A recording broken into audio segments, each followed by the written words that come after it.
याद में निहा तेरी यादों का तेरी याद में निहा तेरी यादों का तेरी याद में निहा तेरी यादों का तेरी याद में निहा तेरी याद तेरी याद में निहा तेरी यादों का तेरी याद में निहा तेरी यादों का तेरी याद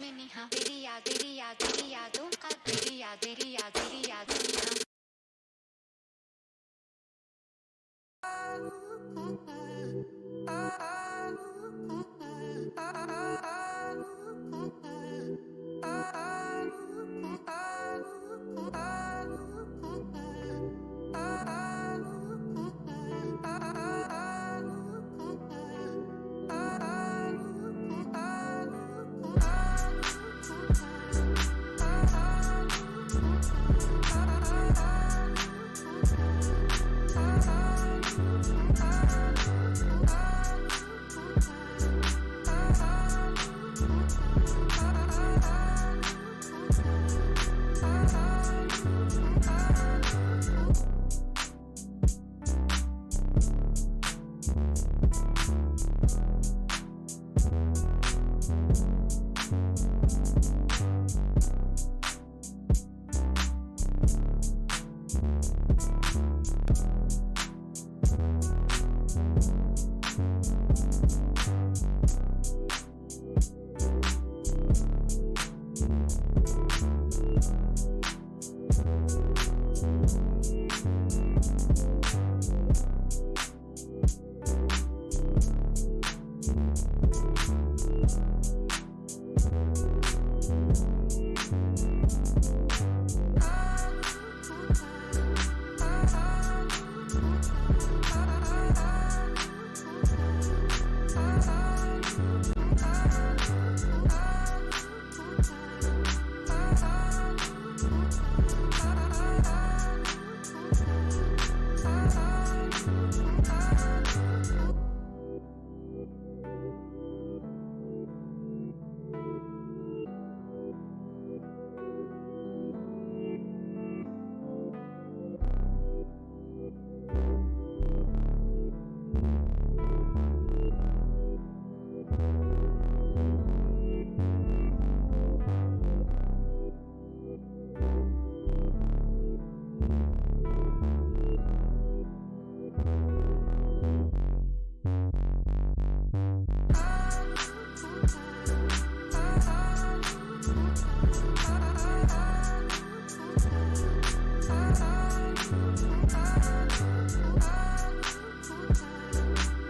Olipop is delicious. 7 different flavors to choose from. Usually when someone says it's good for you, the big question is what does it taste like? Well, the ginger lemon tastes like ginger ale with lemonade added to it. Olipop. The strawberry vanilla tastes like strawberry shortcake in a can. It's like dessert for after dinner, during dinner. Olipop. Don't just take my word for it. Head over to drinkolipop.com and pick out your favorite flavor. And ladies and gentlemen, boys and girls, welcome back yet again to the Upsurge Premier League right here on Unified EA. I am, as always, your host for the evening, Ravish, the most ravish man on the internet. Joined here by my side by a man who I cannot understand how he ends up getting more handsome every goddamn day. Mr. Eric Beltran. I just don't shave. Destrux. I just don't shave. That's it. I also don't shave, but I have to trim down one of these days too. But we do have a full bearded Desi yet again. Considering it's a brand new day, it's a brand new time, we do also, of course, have a new guest for y'all. And rest of the UPL, a wonderful face. MVP of the Caster Showdown in our hearts, of course. Caster on the CBLOL English. And the nicest guy you'll know. Rude dude. What's up, Rude?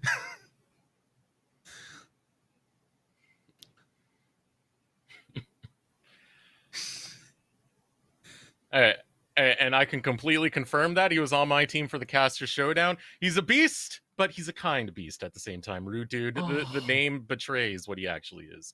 Awesome guy. I think, Eric, your team is definitely still taking at least gold, if not platinum. I don't know how the scoring system works because I wasn't playing, but what matters is that we all won in our hearts because your name was the best one there.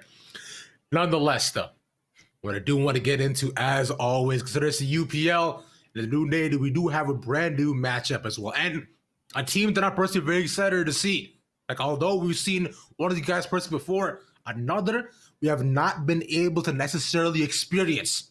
Tonight, we do have UST going up against Dare White. Eric, let's talk about these rosters. Yeah, we didn't really get to see either of these teams, did we? Especially last season, Dare wasn't able to show up. We didn't get to see them last season. Now they put together a team very last minute. I'm just going to start off with them and what they got going on for them. You know, Decoy has been kind of this player they're trying to build up more and more. A lot of variability in the way he plays. You go over, look in the jungle role, Limo. I think he's been one of the more outstanding players. 16-year-old prodigy trying to kind of imitate what we saw out of Jojo Pion, just putting that in the jungle role. Not exactly a power farmer, but man, this boy will scrap a lot, being the main shot caller for this squad. You have a very aggressive bot lane in Skyline, and I'm not very legit. And of course, the one that you don't want to say, Differential, Enigma over in the mid lane. Lots of experience over there. He had a rough time over on Ping is the problem, but he was one of the more flexible parts of that team composition, not team composition, team group, team environment. There we go. And he's proven to be a very, very flexible player as a whole. 100,000%, right? And especially with Limo and Differential or Enigma, right? These two guys have been the staple on this Dare team. So this mid-jungle duo is definitely going to be one to watch out for. And you're talking to the coach a little bit before. These guys want to prove why they deserve to be here, right? And honestly, that's what we want to see, that we want to make sure that this season can be successful. They did say that don't let their previous results kind of speak for them. There's a lot more to the eye. In fact, in the previous game they played, they had a Quadra, but they only got beat up by the Penta on the final game. So, like, difference of a couple of kills can really do a lot, though. But on the back end, a team we know that can rack up them kills here, Rude, is UST.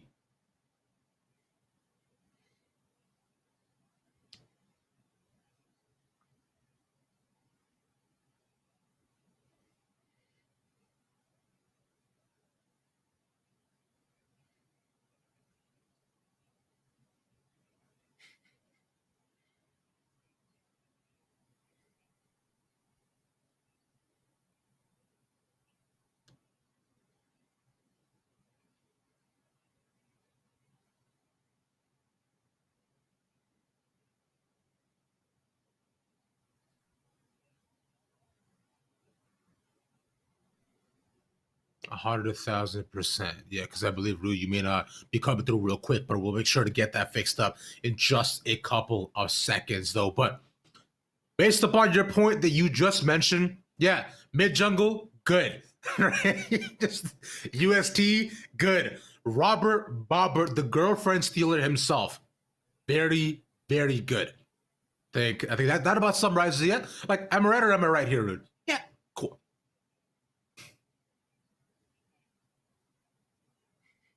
As I believe here, Rude, I'm just gonna ask.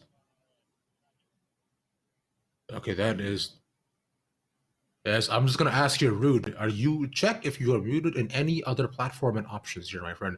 We want to be able to hear you completely and forthcomingly. Yeah, this is a shame because we've heard some very, very advanced analysis coming out of Rude right now. He's basically solved League of Legends, and it's man, why are you muted right now? We'll blame Hyper, even if it is on Rude's end. We're blaming Hyper. We always blame Hyper, man. Honestly, it just makes the most sense to me here. The problem is too is that Rude is the only one with like the nicest accent, the best to you, bro. You know, I'll sound like a broke neck Indian, and then Eric sounds just with a silky, beautiful voice is coming out of himself. So, Rude, I was hoping you perhaps could ask some class to the class, but you know what? I might have to do that myself. So, based upon what we've seen so far in this little matchup, Eric, I want you to talk to me about this. Talk to me about what we can expect yet again out of these two teams tonight, right? Because like one of the main things between them is they're very skirmish heavy target compositions, and I'm expecting a high kill count between them. So what I'm expecting out of this, I think this is a lot that Dare has to prove when they go into this matchup, because again, it's a lot of young talent they're bringing in, and this is a roster that just came together. USD has much more experience, and not just as a roster, but as individual players as well, right? UST, the way they're performing in UPL so far has been fire. Dare has been not. They have yet to really pick up a series win, going 0-2 so far, 1-4 in game score. So this does make me favor University of St. Thomas. You know, they have experience outside of the UPL with this roster, and they have had success with this roster. Dare, it's going to be a tough challenge for them. I hope they can show up here today, but I'm going to go 2-0 to University of St. Thomas. Wow, respect to you on that, but with Rude, I'm not too sure if we're able to come through, but I know you can't hear us. So what we're going to do real quick is, all right, cool. You said 2-0 now, but is it going to be for now do this for Dare or do this for UST? All right. 2-0 for UST. Beautiful. That's what we love to see here, man. You know what? As I always am, I got to give it over to the underdogs for the day. Be 2-1 for Dare for me. But Nova, just know I appreciate you heavy. You my dogs. All right? That's all I'm going to say about that. And before we go off, I did want to give an absolutely massive shout out to Dare's coach, Enzo. My man's been working day and night to make this team what it is today. So shout out to you, homies, from us and your entire team. Now, with that being said, we're going to hand it off to our casters for tonight, Rebel Fox and Travesty, as we come back from this very short break.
noticed? I drink a lot of sodas when I'm gaming. Might as well drink something that's good for me. Head over to drinkolipop.com and order your favorite flavor.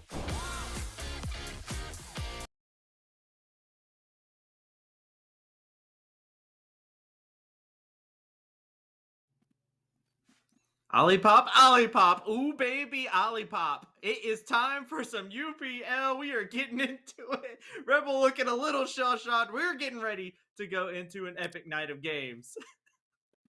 It should be entertaining to say the least. St. Thomas up against the side of Dare. We got some very great players. We got substitutions coming in today. Nothing but drama here and in throughout in the inside of the UPL. Nothing but excitement here for you, all you fine folks out there. Yeah, absolutely. We don't have any of the answers because everybody's changing around all the pieces that we have questions about.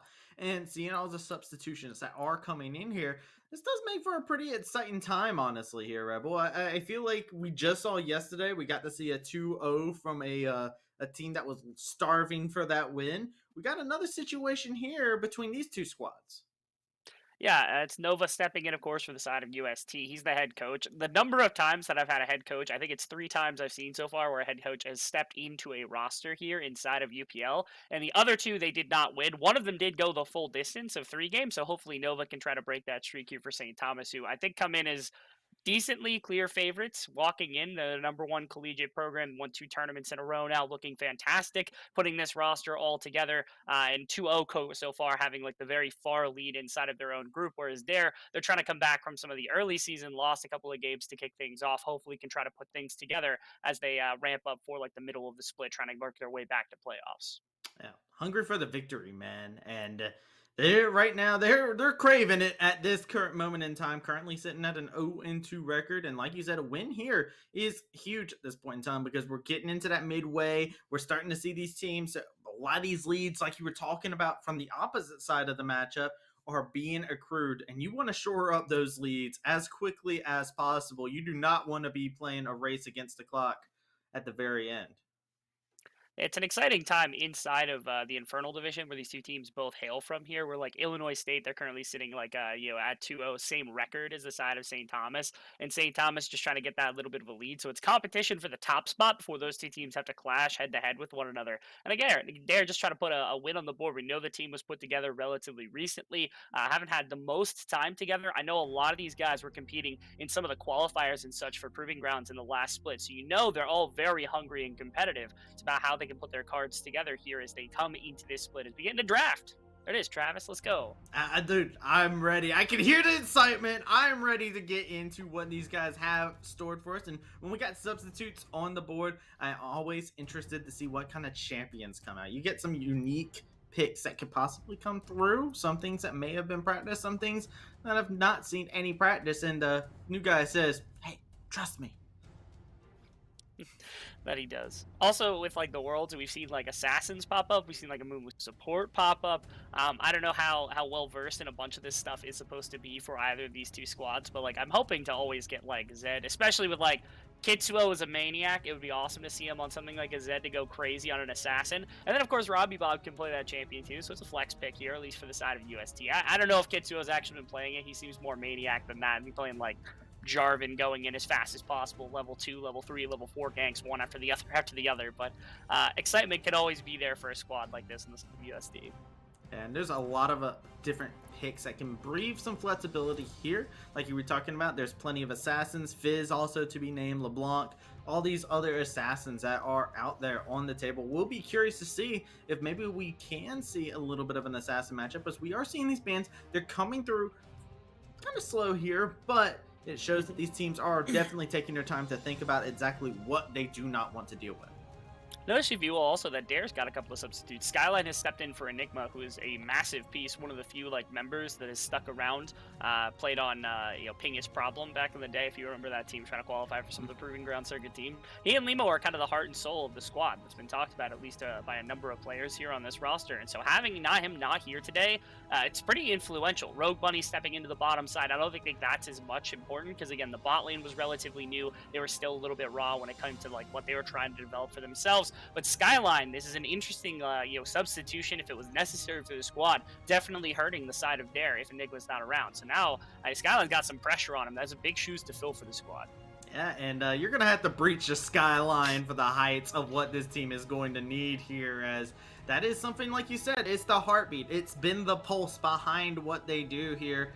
And I'm wondering what kind of champions we're going to see. Is he going to be the new guy that's going to whisper out, hey, trust me, in regards to something inside the mid lane? As we're going through the rest of these bans, a Vets ban to round things off possibly here. I'm not sure. I was about to say, I don't think Vets is enabled, but Tryndamere makes a lot more sense. Not only strong, Oh, on Vets his is own enabled. right. Yeah, Vex is enabled. Able to go crazy. Yeah, able to go completely crazy on that champion. The Tryndamere, I think, is more important just because, like, it's insanely strong, but also you have to worry that, like, Robbie Bob's champion pool is, like, it's nondescript as, like, a pool. It's more of an ocean or just, like, a boundless body of water. I feel like he could pick any champion, and I'd be like, that makes sense. He's probably good at that. So it's not shocking that it would be in his pool somewhere along those lines, being able to use that one to its highest regard. The Sylas is more interesting because we had heard at least a little bit that it is a counter to the Amumu support, which we know that this bot lane does like to run from time to time, and so maybe they're preemptive a little bit of a strike, taking some champion off the pool of Robbie Bob, more importantly getting that out of Trevor Roy's pool if they want to go for the Amumu. Makes a lot of sense. The Trundle currently being hovered at this moment in time. I would love to see if that is the direction they decide they want to go. And Trundle and Mumu can offer you quite a good bit inside of team fights and inside the side lane. So we'll keep curious to keep our eyes on exactly what the next pick will be. Mostly important for what is the comfort of what would be Limo. Maybe Decoy snagging that one up, but unlikely to be in that particular regard. The app is pretty much stock standard at this point at all levels of play, just because of how strong that this champion is. You don't want to first pick it because there's responses, there's everything else. It's not so powerful that it just needs to be locked in at number one. But given that, like, you can get your preference pick and you can pair it with something else incredibly strong after seeing what your enemy has already gone for, MF has come about. The Trundle, I think, mostly for Limo, just to feel comfortable inside of this kind of operand when you're looking at this matchup of Kitsuo versus Limo. Given that Enigma's gone, Limo's got to be pretty much 100% of what this team can run through, given that he is both the big brains of the operation, being the shot caller, but also just like being perhaps the most well-versed in what they're trying to do on this Dare squad. And so making sure he's not going to get bodied down by the likes of Kitsuo on this Lee Sin. His lanes are going to feel those effects, but hopefully Limo in that one-on-one's not going to feel it nearly as hard. All right, UST picking up some Chad champions for themselves here. You got Samira looking for pentakills, you got Set poking out his chest, and you got this Lee Sin looking to talk with his feet. So a lot of aggression actually going forward with this UST squad with this core 3 they've grabbed, and a Leona to pair together with the Misfortune instead of a possible Amumu. Making sure there's a fair amount of lockdown here, and also, you know, the potential for ranged engagement. Amumu is pretty good, but he's got to put his body in danger. Leona does that, but with the ultimate, you're able to fish a little bit more. The important thing here, actually, for me, is the Samira pickup, because this is, of course, Nova in the bottom side, who's been a coach for a number of years. The W on Samira is disgusting into the Misfortune ultimate. It buys you so much time to be able to just, like, use your E and get out, flash out, whatever it might be. You're not going to get locked up. You're not going to get locked down by something and not have a defense against some of the damage that's going to be coming in. Not to mention getting on top of the Misfortune, since she's got so much ambient movement speed. If you've got a champion like this who can move very quickly through a fight, there's a lot of potential to get on top of MF here. So really interesting strategy. Coach employing some of those big brains he's used over the last couple of years with like teams like Radiance to pick himself something very strong into the MF here. Looking to play some 5D chess here on the Rift. See if it will play out the way that is predicted for themselves, and see if the idea is going to be able to have a solid solution. I am very curious on the Set pick too. I've seen a couple players that have been playing a little bit more in the support role from time to time, but we have seen a large prominence of it inside of the solo lane. So I do want to see exactly how flexible this is and how strong they're able to perform on this champion. The good thing is they don't have to decide that quite yet, because they have the ability to move in and about no matter what the situation.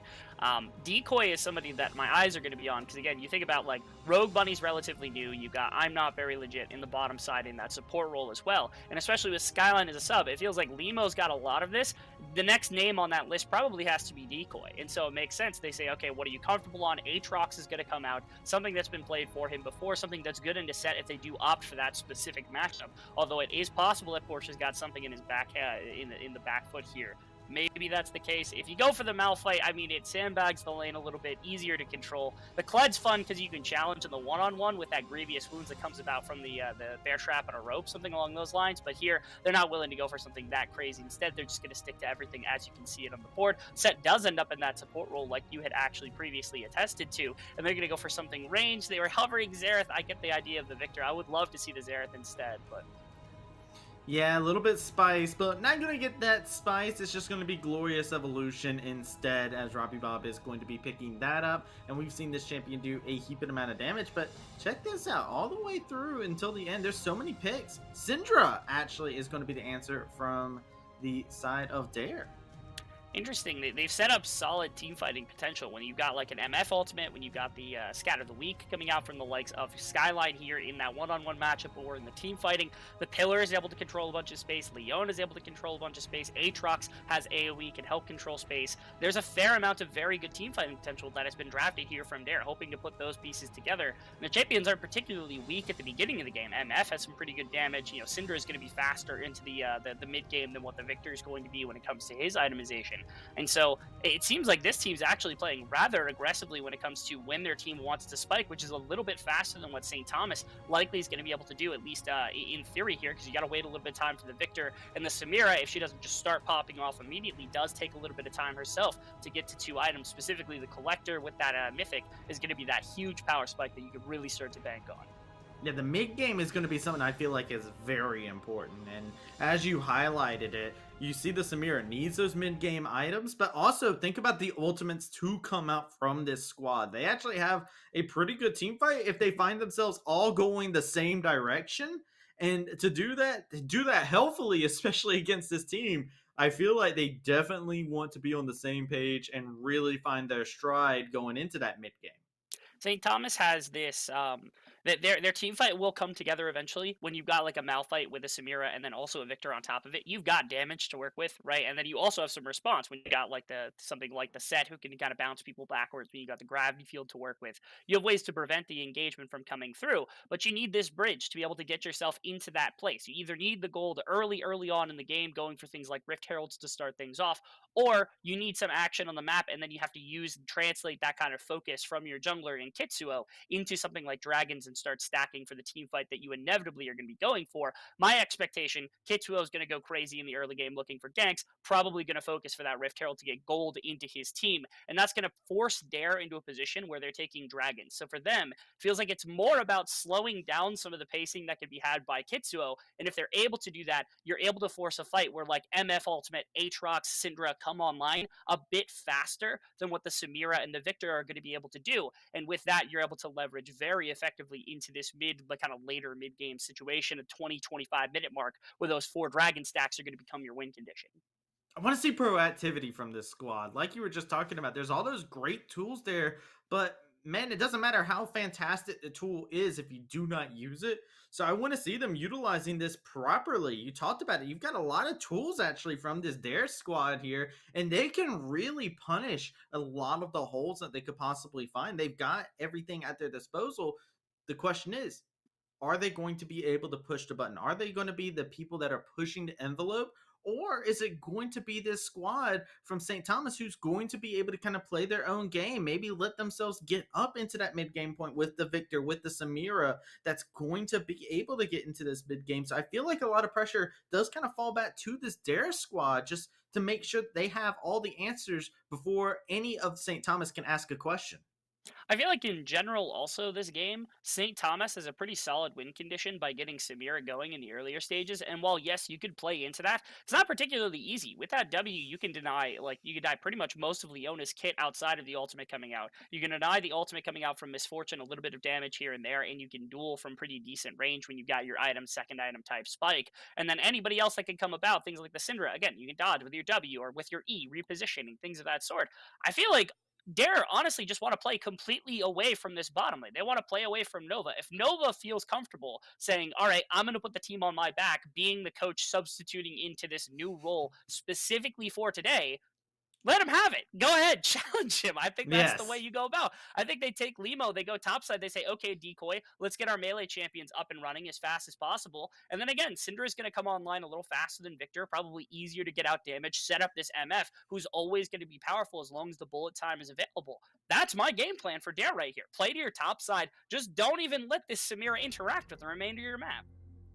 I want to see it, man. I want to see what the strategy is going to look like inside of this game here. I also like the idea that at any moment in time, I'm not very legit. You can go in on a Zenith Blade and immediately sets like, no, pile driver as a combo breaker to stop everything from going on. So there's actually a lot of fun interactions that could possibly happen in it. But yet again, going back to a previous point that you had made too, to just strengthen what you were talking about. You were talking about it earlier. Your jungle top is your players that have been on this roster for the longest period of time. They are tried and true. And at the very beginning, talking about the substitutes that did come in, you know, that heartbeat might not be there from the mid lane, but it still could be beaten strong over there towards the top side. That could. And that's why I think Dare's in their best interest to attempt for that. You do run the risk, of course, of bottom side being something that is at least aggressible here for the side of St. Thomas, which is like, yes, you've got Nova in that bottom side, which is not as comfortable as what you normally have. Trevor Roy is incredibly talented, and he's got something like set in the early game. My guess here is you're going to get a gut check very quickly onto this Leona. Like, this is not going to be Trevor sitting back being like, okay, I'm going to wait for an ultimate. I'm going to press that when Leona goes in, and I'm just going to disengage, and I'll do that. Nah, man. He is going to step up with Knuckle down first thing level 1, and he will take the health bar of Leona by force if he needs to, and step their gas down immediately on the bottom side. That would not shock me either, because UST has to understand, if Dare is picking this Leona and this Misfortune lane in the bottom side, they want power down there, which means if you stamp out that flame really quickly, especially if Kitsuo likes to join them on that bottom side, and you stamp out some of the power that's come about from this team fighter that they've got on the bottom side, all of a sudden this dragon control that can give them a win condition to play around in this mid game starts to get kind of evaporated in time. Huge thing to take note of as well, as we are on the Rift now. Double combat sums coming from the bot side of their squad here. They bring in the exhaust, they bring in the ignite. So possible kill pressure looking out from this duo in the bot side. But as you were talking about with Set, man, I love seeing this Trevor already getting ready to poke his chest out at him. Yeah. I also love the cleanse from Nova. I know I talked about how valuable the W is inside of this game, but you have no idea. Oh, wow. That was a flash phase breaker immediately. Level 1. Maniac. Okay. This is a team of maniacs. I respect it. I mean, what does it do? I mean, it gives them priority on bottom side, which is humongous. And if he's got Hex Flash, like, that is valuable. Trundle will be able to hit you pretty hard on the bottom side, but it's clear there's a game plan down here, which is making sure, again, you don't want this Misfortune constantly shoving you in. You don't want to be able to give them the priority inside this laning phase. And so Trevor just says, all right, here's how we're going to get it. Level 1, I'm going to flash E right on top of you, and you're not going to get to do anything. And now look at this. Control of the bottom lane goes the way of the Samira, goes the way of the likes of the set to start things off. Aggressive, yes, didn't get anything, summoner spells, but the priority they've got is going to be invaluable coming into some of the dragon play that's coming about in the next couple minutes. I like how we were talking in Champ Sled about 5-dimensional chest, and then it turns into this. And it's like, no, these are just unga bunga plays right here. This is hitting your standing heavy attack and just following up from that. Let the armor speak for you. Kitsia roaming down toward, pathing towards this bot side as well. So both these junglers are possibly going to meet with one another. Yeah, you can actually see, I was thinking what was happening. There was a 2-3 wave crash that's going to bounce off the tower, try to bring them back to mid, and a gank was going to come in on bottom side. Robbie in some danger. Great pillar from Limo. Yeah, Robbie is going to try and flash away, but quick follow-up. First blood goes over quickly and swiftly. Kitsuo looking to trade back with Limo, but Limo should be able to get out of this no problem. Has that frozen domain to back him up. That does. able to hold the wave as well for Robbie. So Robbie's not going to lose all that much, all things said and done. Did go down immediately. The value of having Trundle in the earlier stages is, number one, not incredibly easy to try to duel if you're Lee Sin because of that AD drain. It's really hard for AD junglers. But number two, of course, that pillar against a control mage, impossible to try to deal with. You saw Robbie right there, even with his flash, had a tough time getting away when the Syndra had that kind of range. Now, bottom side, the wave was bounced because I thought they were going to try to get aggressive. They're going to fight right into Rogue Bunny. Yeah, Kitio getting caught in a bad situation. This is going to spell a bad spot for Trevor. Exhaust is there as well, looking for another kill. Rogue Bunny finds it. Kitio gets a beautiful anchor onto the backside. Robbie Bob has a beautiful turnaround, is able to lay out some great damage. It is Syndra going away, and now it is a tango between the mid and AD carry, but Kitio is here to make sure it does not stay a fair fight. Double tap, make it rain. They're fighting inside this minion wave. Rogue Bunny wants it, but can't handle the smoke. Kitio gets the kill, and ultimately St. Thomas on top. St. Thomas has got some incredibly talented individual players. You can see it time and time again. This was a great example. Their bottom wave ended up being very disadvantageous by bouncing it, because again, I think Kitsuo's whole intention was to end up bot lane and gank on bottom side for the likes of Trevor, for the likes of Texas, after that wave had bounced off the tower that they shoved from level 1 with the flash. He gets down there eventually because he's pushed off of the topside scuttle off the kill that had come through from Robbie. They had more members there faster, and yet somehow St. Thomas are still the ones that come out ahead in the fight. I don't understand. Stayed a little too long with Rogue Bunny, but it ended up a 4 for 3 in the gold advantage to the side of St. Thomas. It is. They're able to come out on top. There's no other way to be able to put it for themselves. St. Thomas now looking to take advantage of it. I like this from Trevor, looking to continue being this aggressive set. And Kitio has such a great start for themselves. They do. Oh, Trevor. Unceasing aggression. Unceasing. Yeah. He is running down Rogue Bunny right now. Absolutely relentless on this. Yeah. But unfortunately for Limo, Kitio and Robbie Bob are going to be able to find him out. That's going to be a Xenoblade not connecting. Gravity Field there as well. That'll be just enough to dissuade the rest of the squad. While this is all happening, though, Kitio looking to try and cut off some possible retreats. Trevor doesn't care about his HP. He's looking for action. He's bloodthirsty, looking for that Sonic Resonance. Going to be able to find the kill onto the Misfortune here. Nova into the back line is going to be able to find the kill onto the Trundle. And now I'm Not Very Legit is going to get squared up, punched in the face, and Trevor finds a kill. I heard in the beginning of this that Dara had some very high aggression to themselves. They don't mind taking fights in some of the earlier game, and that kind of played into their composition where it's like, okay, you've got champions that could thrive pretty decently in the earlier phases, but it is St. Thomas who are just unrelentingly taking fights again and again on bottom side. They knew Dare were trying to play to this advantage that you're going to get towards this bottom lane with this MF Leona combination, and they're stamping it out. They're saying fire's gone, no dragons taken yet, not much pressure to be had by Limo. You got 3 kills now also into the back pocket to translate elsewhere. They haven't gone up to help out Decoy. It's just been the Malphite who's been able to stonewall that lane. Victor slowly has been able to stay in the laning phase up against the likes of the Syndra as well. And the Rift Herald's going to be spawning here in about a minute. All of a sudden, this gold advantage is going to be able to continue for St. Thomas unless Dare can do something to fighting, do something to stop some of this snowball that's currently happening around the jungler of St. Thomas. I think they need to start worrying about a Hellfire Grenade as well at this current moment in time. This is an explosive snowball. Look at the gold difference. It is currently coming out here. As you can see, it's not a huge one. It's just little steady leads. But look at the kills. You were talking about it earlier, man. This Samira is one hell of a win con. And let me tell you, 2-1-5 and almost done with the Immortal Shield Bow is a nice way to start off. It's a fantastic way to start off. And again, there's still no dragon attempt from the side of Dare because they don't have control of bottom side the way that they thought they were going to have control of bot side. It's St. Thomas who are saying, okay, we're going to play into bottom side as much as possible. We're going to play this 4-on-4 really well. This is the first dragon attempt that's coming out here with the wave shoved on bottom side. Wave was counter shoved at least in the mid lane, but again, not super strong yet is the side of St. Thomas. So they're not really going to shove in for the dragon. They're okay with that one going the way of their opponents so they can get their wave waves back, have control of the map. And again, the important thing to me, now, this second, Rift Herald spawning on the other side of the map, St. Thomas have to have their eyes on that to continue this gold advantage so that they can be the ones to continue pressing this kind of aggression that they've been doing so far. And you can see, Porsche already on his way there, Kitsuo's on top side, Robbie Bob's able to clear waves immediately with this laser, with the Aftershock passive that he's already purchased inside of this game, with the number of kills he's been a part of. All too easy to try and control topside river here. They're doing a phenomenal job of just that. As you can see now, Limo trying to see if he'll be able to grab a little bit of an advantage over here towards his Herald, but is going to get caught out of position. The pillar is not there in time. Kitsio has the level advantage and is just going to kick him in the back of the skull, and that is a solo kill going over Kitsio.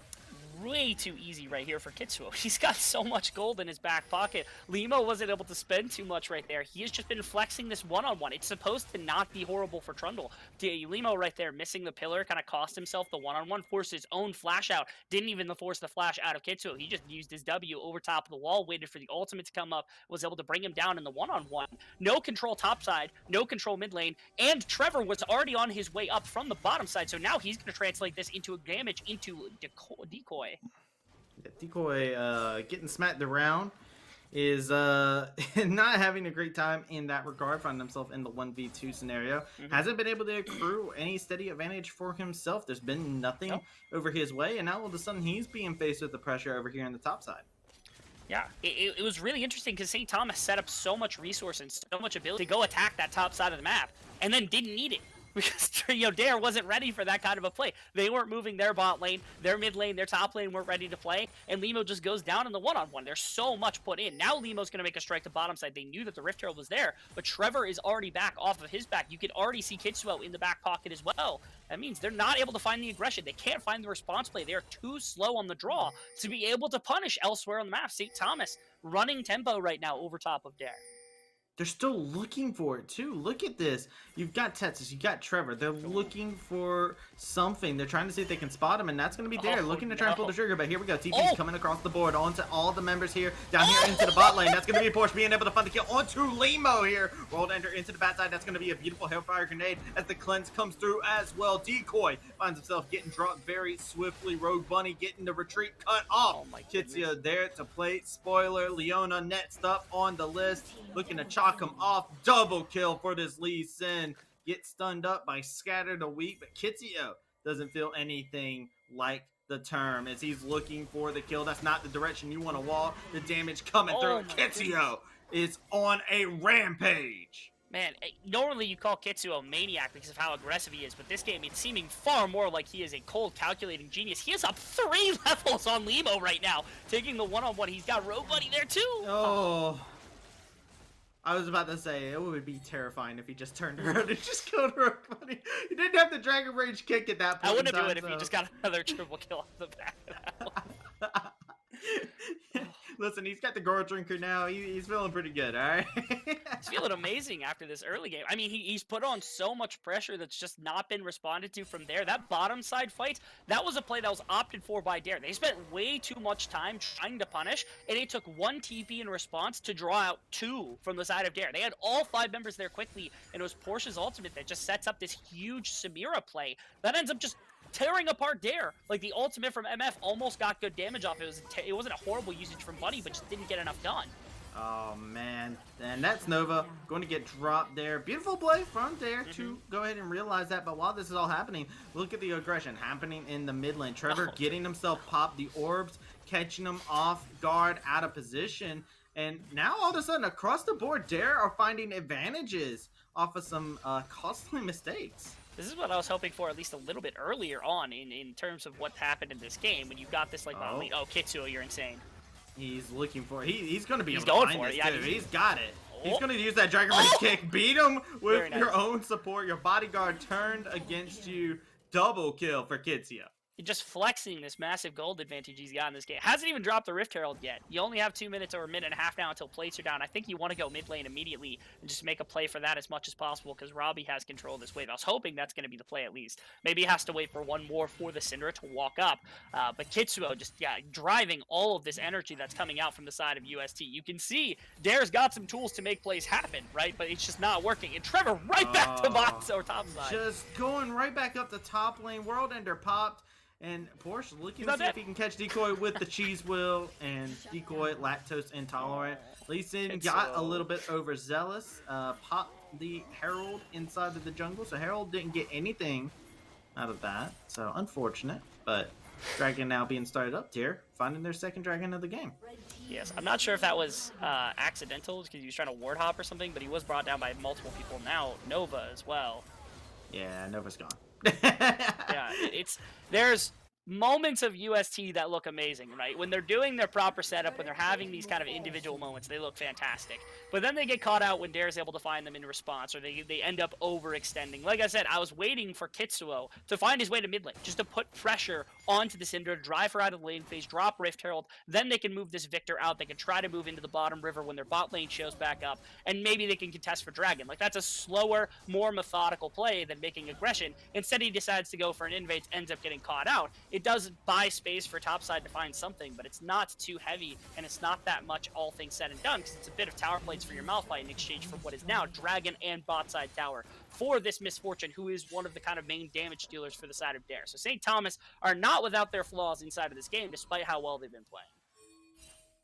And, see right now, Dare is getting some nice answers for themselves, honestly. Like, you look at this 16-9. You would expect the gold lead to be a little bit different, you know? Like, it's actually a pretty close game in terms of gold lead, even though it has been St. Thomas who has felt like the pro at the team. Dare has had a lot of bright moments that they've been able to work around with, and all around their team isn't terribly Maniacs. far off. Except for the Trundle, of course. Limo's having a hard time this game. These two are actually just insane. Like, they're waiting to hex flash a wall into mid lane outer tower. Like, please, you two, please save somebody. They're No, gonna translate it well- immediately to topside. Decoy knew they were there, thankfully, so he's able to plow. Hopefully, no, he's not. He's gonna die. No, there's no way. Yeah, there's no, no he's way. just gonna get kicked back into Trevor, and Okay. that is the delivery service you need. While this is all happening, Nova, your awareness back to needs to bottom kick up. They're coming from the same direction as they did before. They're looking for the kill. I You're see spotted 1, on a 2, ward. 3, 4 people on bottom side to punish Nova Yeah. here. Nobody protecting mid lane. No one protecting Oh, that was top a side. It's beautiful- not even dead yet. Nova's buying so much time there. He stopped so much. Unleashed Power couldn't even do anything to him. See, like, normally I'm like, okay, that's an overextension. Like, Texas doesn't need to be there. He can pull out.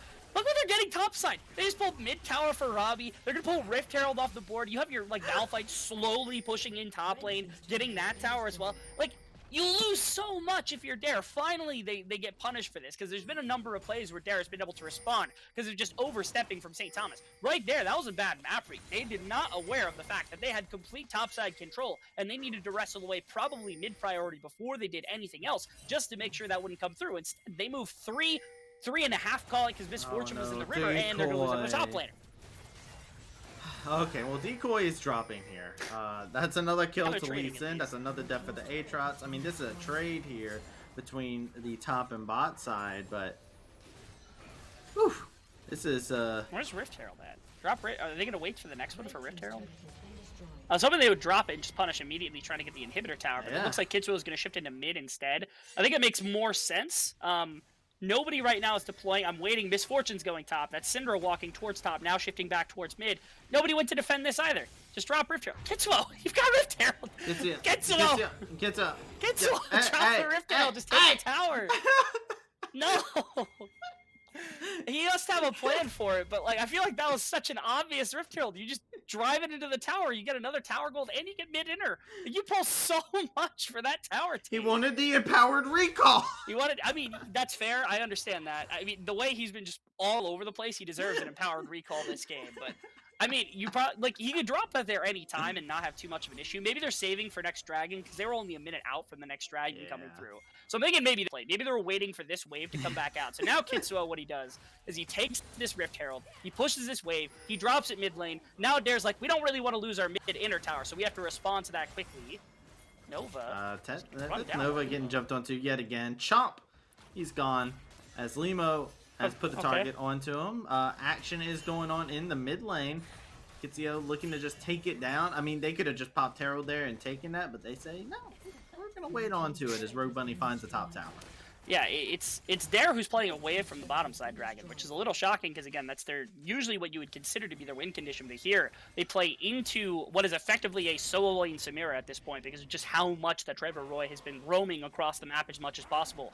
They're going to go for 2 top towers. They're trying to get gold back in their composition. That is a very deep teleport. Are they going to get the tower first? Here we go. That's a lot of ults that just went off there. Trying to get the catch onto Porsche. As all things are said and considered, Robbie Bob now in a 1v2 possible scenario here, but is immediately going to turn it around with Trevor over here inside of the wings. Trevor taking a heaping amount of damage. As yeah! This is a team of maniacs! Bosch just teleported to top tower to immediately ult away! Like, man, you don't need to cover that hard. The tower's gone. Like, stay mid, push mid down, like, go bot, punish bot, take the dragon, like, do all of it. Why are you TPing back to a dead tower? Like, I don't understand this game right now. Unga bunga strats, man. It's a way of Evidently. life, okay? Insane. Honestly, insanity is a word for it. They still have Rift Very- Herald, too. They haven't dropped Rift Herald yet, so I'm It's waiting about to see to where they expire. put that.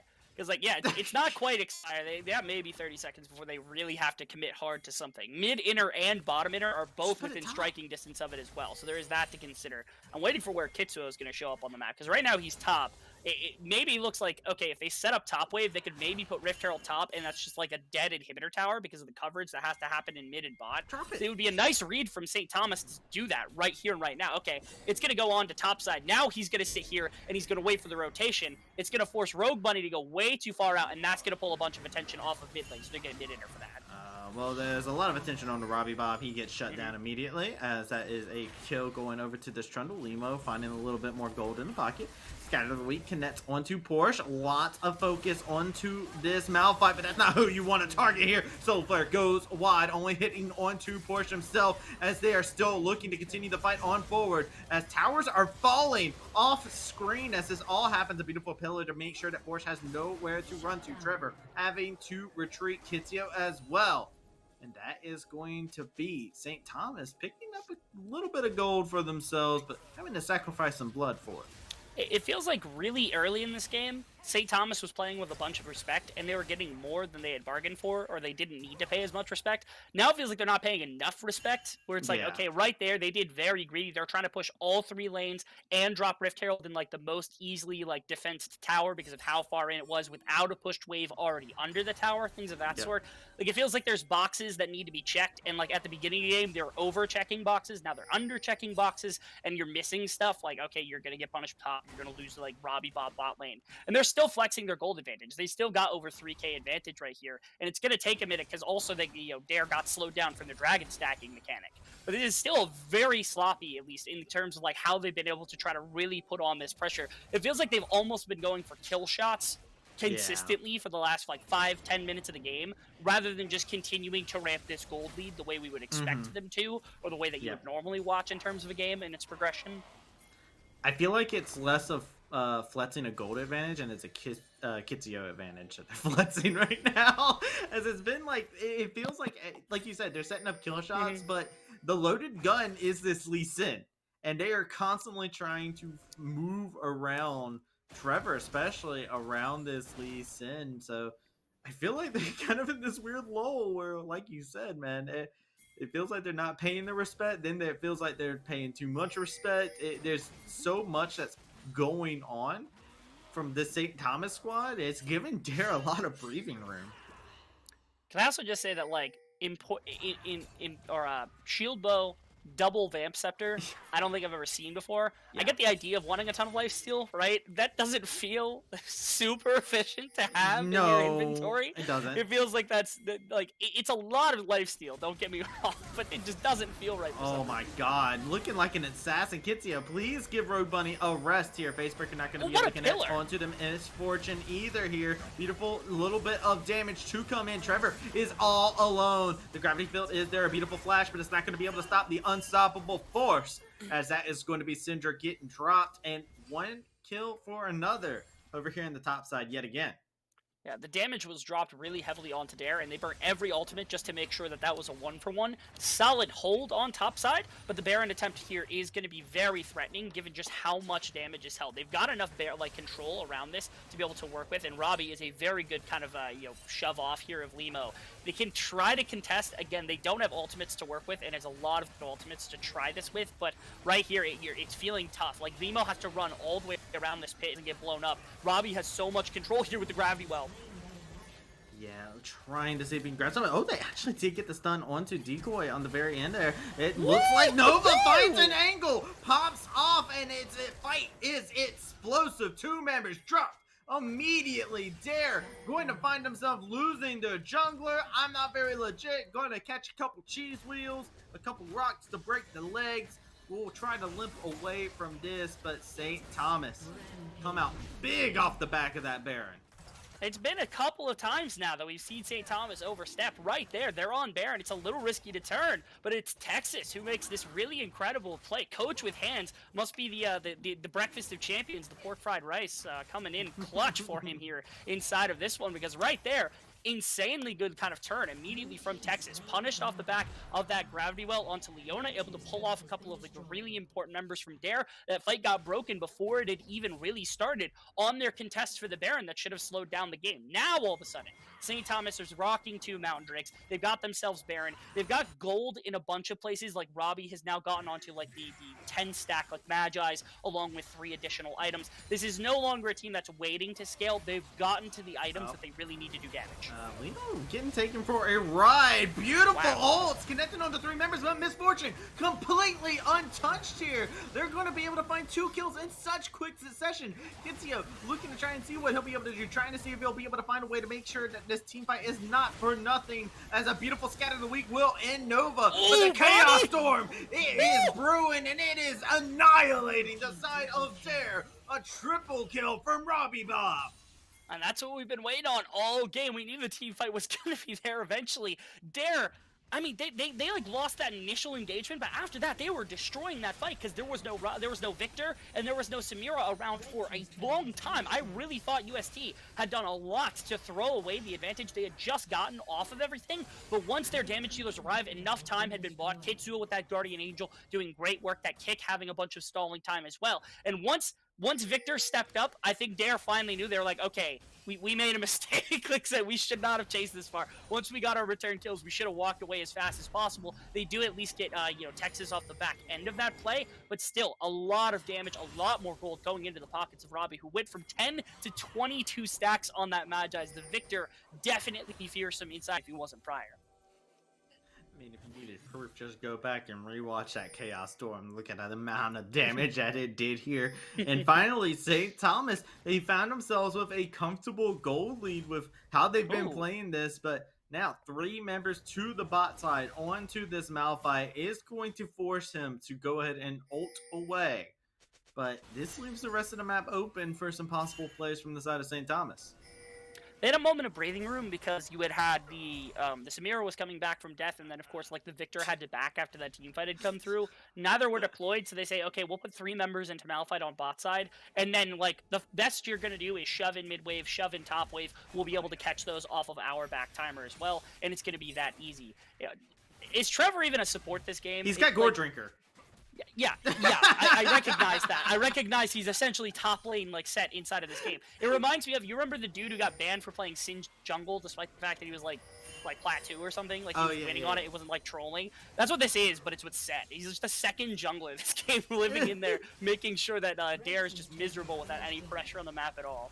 Well, it definitely feels that way, man. Kitsuyo and Trevor have been definitely playing that role to make sure that Dare are miserable in a lot of these assignments. Here we go. Porsche looking for a possible angle here. Does not have the ultimate ability up just yet. Possible dives are being set up across the board. Subjugate is going to be laid out. Ooh. That's going to be Trevor looking for a play, but gets deleted before the Haymaker can come through. Now we do have the World Ender coming in. Decoy trying to see if he can find an angle, but the Chaos Storm so much to zone away the rest of this competition. Beautiful bullet time, but gets followed up. A standing still target spells their doom. Dare go down here inside of game number 1, and St. Thomas reap the benefit. St. Thomas were able to finally put together this team fight. I've been waiting for it the entire game, trying to put the Samira, the Victor together with the Malphite. Eventually, we get one at the very end of the game.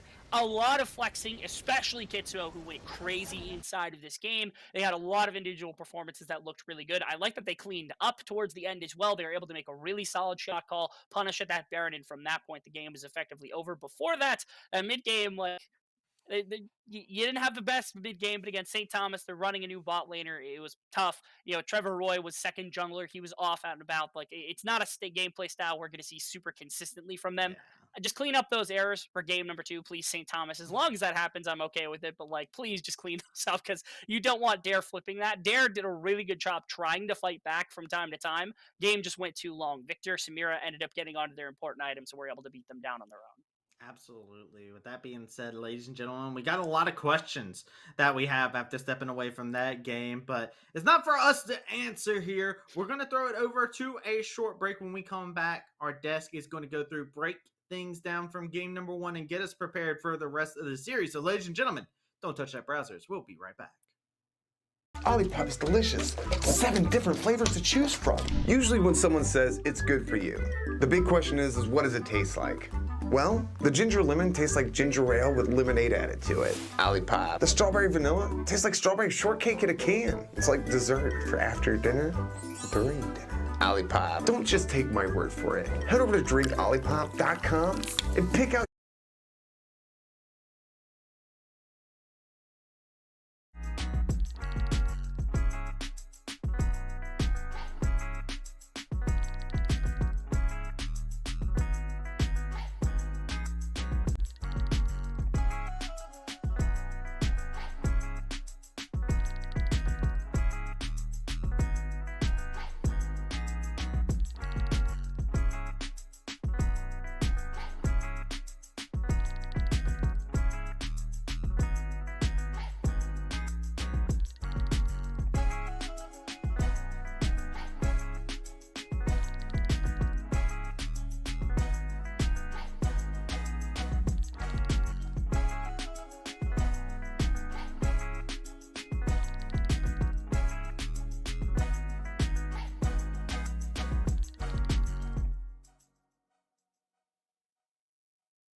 breakfast, I drink a lot of sodas when I'm gaming. Might as well drink something that's good for me. Head over to drinkolipop.com and order your favorite flavor.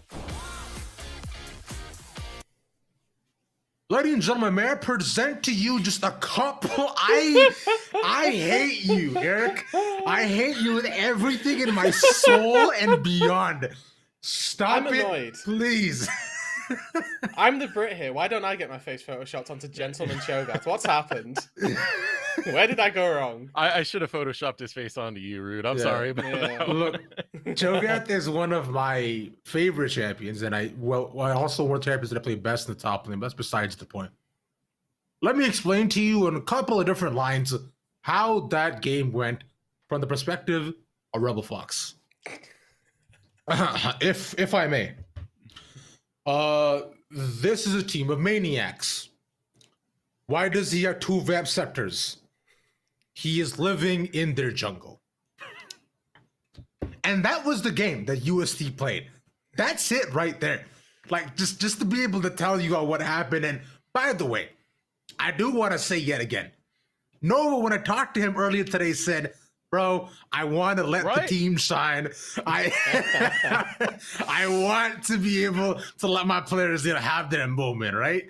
And then my man picks Samir, bro. I'm not saying I don't respect it, which, by the way, Nova Coach with Hands Bot, I think should definitely be your new name tag, bro. But to talk more about that game here, Rude, start us off, homie. Yeah, I think that as soon as they picked the Misfortune here, or rather, as soon as UST saw the Misfortune, Nova kind of said, hey, team, I think I wanted you to do well, but now all of a sudden they've ego-checked me and I'm going to be playing Samira this game and I'm facilitating the entire composition to be about me. We're going to pick Malphite top lane. We're going to allow mid lane to supposedly sit and scale. Of course, we know that Kitsuo Robbie Bob mid jungle isn't the sit and scale type of synergy that they go for. And I'm going to pick Set Samira bot lane. We're going to flash on them level 1 and we're going to win the game like that. I mean, I don't really know what else to say. Draft, dude. I had zoned out for a little bit during the draft to go take care of something else, and I looked back way mid-draft, and I just said that straight up to Root. I'm like, this is an ego draft. This is going to be a bloodbath. This is going to be a wild game, and it absolutely was. I mean, starting off with Katsuo more than anything else, because this guy had a bloodlust going on for him. Even looking at some of the later stages of the game, he did facilitate a lot of those early kills going towards bot lane. UST as a whole said, we're going to beat you at your own game and just focus down there. We're not going to let anything happen with that Misfortune. And at some point, Katsuo just said, we don't need a bot lane. I could do this by myself. And 2v1s, both of them. What the hell, Katsuo? Yo, Katsuo, you're a maniac, bro. Like, how the plays you do, the things you come up with are absolutely bonkers. Just insane. I swear you farmed Trundle's jungle more than your own. And when you weren't busy farming his jungle, you were killing Dare. Like, it's absolutely insane. And also, of course, quick shout out to my man Robbie, who was so confident in his ability to carry, he bought a 6-stack Magi's. Now, and then lost the 6 stacks, and then kept the Magi's. And then he got them back, though. The point is that he got them back, and that's what I quote Rude here with what he said. It was after he lost all the stacks, you just have a dumb book in your No, you have wet paper. You have wet paper in your inventory. That's it. Wet paper in your pockets. Yeah, you slap someone with wet paper hard enough, it's still gonna hurt. I mean, honestly, found that out the hard way. It's adding more weight to it, actually. And that's the best part of it all, though. And on the other end for Dare White, though, man, like, y'all even mentioned that y'all was skirmish heavy, and I find, end of the day, Nova did promise us some entertaining games, and y'all even say you want to show up today. Honestly, guys, across the board, I'm having a blast. So these are phenomenal games, and I cannot wait to see what happens next. Nova, stop buying double Vamp Scepters, bro. What is you doing? Just get a Bloodthirster, bro. Just get a Bloodthirster. You're not a drain Play tank. to the Root King. Something else than the double Vamps. Anything. With that being said, we're gonna pass it off to Cassius yet again. Rebel Fox and Travesty for the second game of the night. Gentlemen, let's get it. Get it, we shall. Thank you, Des, for yet again being as fantastic as always. We are going into game number 2 between these two squads, and it's looking definitely very interesting, to say the least. I don't know if you're on the side of Dare how you game plan around what you just saw, because you had like Kitsuo went crazy and just like ganked constantly, was constantly fighting your jungler. You had like your support was living in the other way. Like, what are you supposed to do? Trevor you got was a a guy second building double jungler. Vamp Scepter. Like, yeah, you got 2 jungler. Like, what are you supposed to game plan? Like, it was a solid idea from Dare. I think it took them a little too long to be able to press some of the advantage they were going to be able to have, because you saw them take some swings, and it's like, okay, you had the bot lane dive, you had a couple of plays around mid, you had like plays top that went okay, but like nothing really stuck out as being like this was their moment to strike, and they were able to capitalize on it. It felt like it was UST's like, okay, they overstepped or they messed up. I'd like to see Dare have some agency, and like whether that's a drafting problem, whether it's a game planning problem, somebody's got to be able to make something shake to make sure that it's not just UST taking strike after strike after strike. And I feel like kind of pinning them into where they don't have as many options is probably where they're going to want to try and find that, right? Try and, don't let them have a multiple choice thing. Try to fish some of the answers for them, make them think that there's an answer they may want. So maybe that might be the answer. Sure, make it to where they have less responses as we do go through this draft here. Yet again, another Silas ban, actually. As somebody took note of with the Amumu that was lacking in the last game. Curious to see if that might still have a place. Who knows? Without having, I guess, red side, typically Misfortune's not taking at B1 unless they really, really want that. If they take MF at B1 and they don't pair it with a Mumu, they're actually crazy. Like, that is just completely unfounded. Like, you won't do that ever. So it has to be like, I think Sig Thomas could easily go to that on their rotation. So now it's a matter of, okay, what is Dare going to prioritize most? I mean, there's a number of things. I think Xin Zhao has to come to the top of the board of just like, okay, it gives Limo the ability to attack. It gives him something powerful to work with in the earlier stage of the game. Like, it gives him a decent duelist to work with. Like, there's so many things that you can talk about. Not to mention, you can counter with Trundle, but like, is Trundle really going to come out for Kitsuo? Probably not, because he can't be a maniac on it. So to me, Xin Zhao's got to be the response here.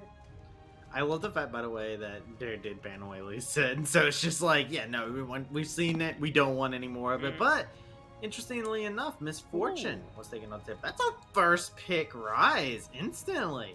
Even after the nerfs had come through, tells me Skyline has got something in his back pocket, because he's absolute Chad for taking that one. I love the rise because he's one of my best champions, one of the ones I love to watch the most. And again, since it's been nerfed, it hasn't copped up nearly as much. But at one time, it was so prevalent that people could do this with pretty consistent abilities, like very, very consistently. We even saw that in like Proving Grounds finals here in the summer. That champion was getting taken first overall, second overall, whatever it might be. So nothing shocking about that one. Skyline obviously wanting some of the comfort, but of course we find another crackhead energy champion here with the Jarvan for Kitsuo to go in to level 2, level 3, level 4 gank every single time he's got the EQ up. I get what you're saying, but I also look at Jarvan and I'm like, yeah, I don't know about that one, but I agree with you. He's that energy is definitely there. Doesn't have the same level of damage that Lee Sin would have, but definitely has some playability around with that. And another champion to puff out your chest with, Thresh, getting grabbed here, looking to lantern in for some aggressiveness. So Trevor Roy, as crazy as it was in that previous game, was basically playing second jungler role. When he was in some of like the Proving Ground stuff alongside some of the teammates he had, one of the best showings he had was against one of the academy teams on the likes of this Thresh. Actually looked incredibly well. It was one of the few things that worked well because they got 2-0'd, I think, during that set. But this was one of the few things that looked exceptionally good for that team, was specifically Trevor Roy's Thresh. He's a very good Thresh player through and throughout. Will he live in the enemy jungle? Probably not as easily as he did with the set. But you will see a lot of the similar things, making effects around the map, having those amazing hook plays, being around for lanterns, things of that sort. And you can see, despite the fact that it was a first pick overall, it was Xin Zhao eventually that we come back here for the side of Dare. Yeah, back to the arena with you, as Xin Zhao is going to get locked. Ezreal as well. Lots of mid-game power that could possibly come out here with the combination of Ryze Ezreal. Curious what the response would be from this squad here inside mid lane. They could possibly pick up. They could grab an AD carry. They've got lots of options for themselves. A Swain. Okay, now we've got options pretty much through and throughout. Yeah. Interesting thought of like, is it possible to flex? Like, are we going to see Novabot take that into the bottom lane alongside the Thresh into the Ezreal? Are we going to see that go into the mid lane up against the likes of the Ryze? This is interesting from the side of St. Thomas having that flexibility. Not knowing Nova's pool, I have to suspect it goes to Robbie first, just because he's the one with the champion ocean. But that's not to say that it's not impossible for it to be flexed around even to the top side necessarily for Porsche. I mean, Swain brings the pain, man. What can I say? I'm all about it. I love to see it. I think Swain's one of those champions that has been kind of underlooked. Has been actually pretty good for quite a bit of time, but other champions have just been better. So I'm excited to see exactly where he's going to end up being and where he'll find his foothold at. As well as I'm curious to see what this Nets pick after ban phase 2 is going to be from this UST squad. I'm imagining they're going to have to reveal something here.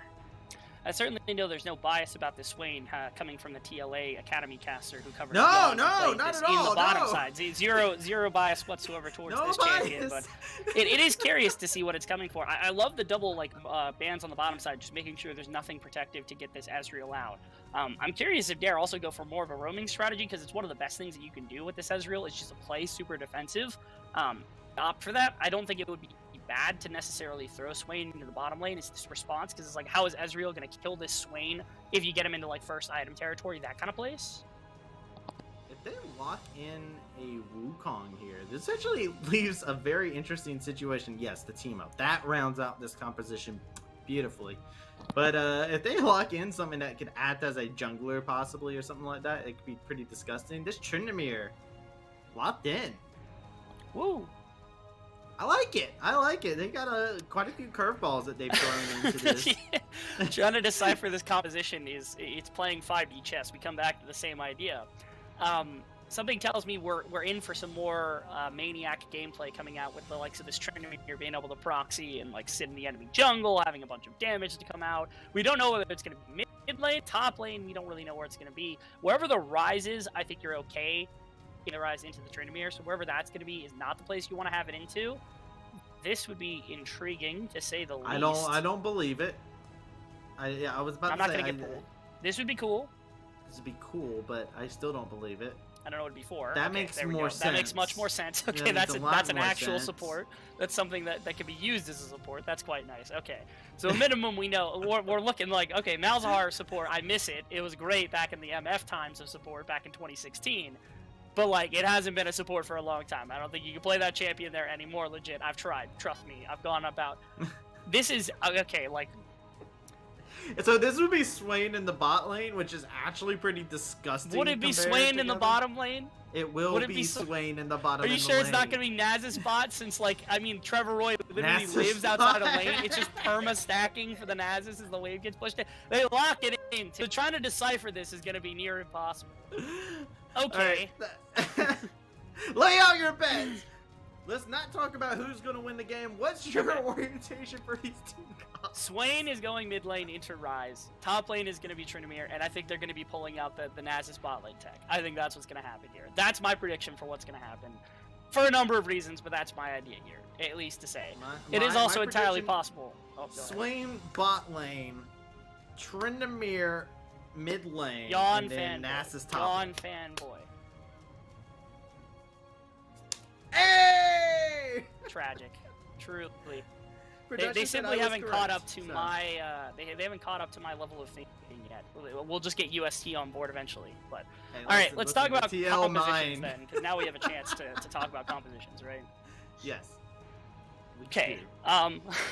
do. Do talk about force it onto me first. I'm the loser. I have to do thoughts here. So Dare have come up with like a decent strategy for a composition that works well when they put their pieces together, right? You've got Kennen, and then you've got obviously like the Galio. That's a really good team fighting setup. You've got a Diver alongside it with the Xin Zhao, and you've got really good single target damage in the Ezreal and in the Ryze. It takes a minute to get there, but eventually that's going to come about.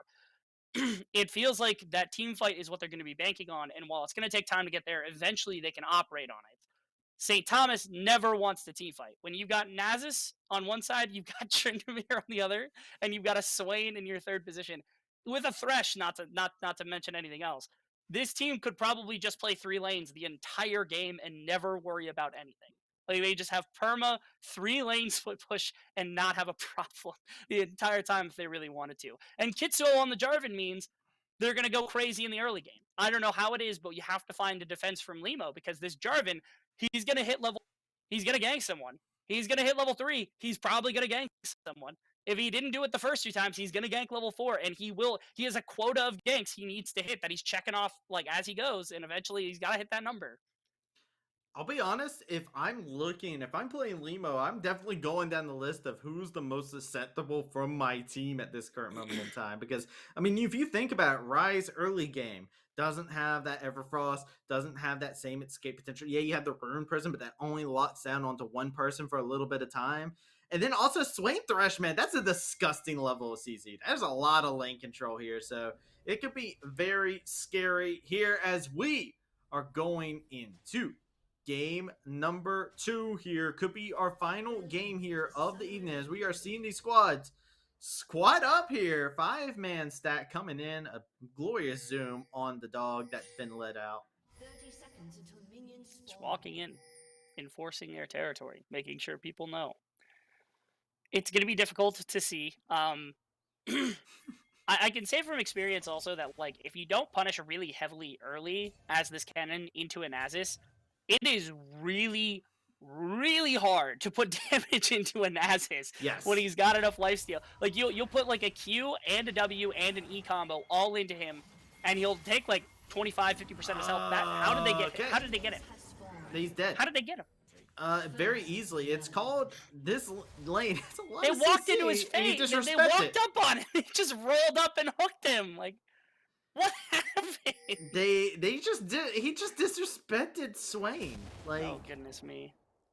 Swain Thresh is pretty disgusting. Like as I They said. were shown to be in mid from the beginning of the game, so that's a tough position to be in, especially because, like, this is stepping back in. We have the original mid laner here for the squad that's coming out, so there is that as well. Maybe not ready for the antics that were ready for him. Yeah, coming that's into true. game That's number true. 1.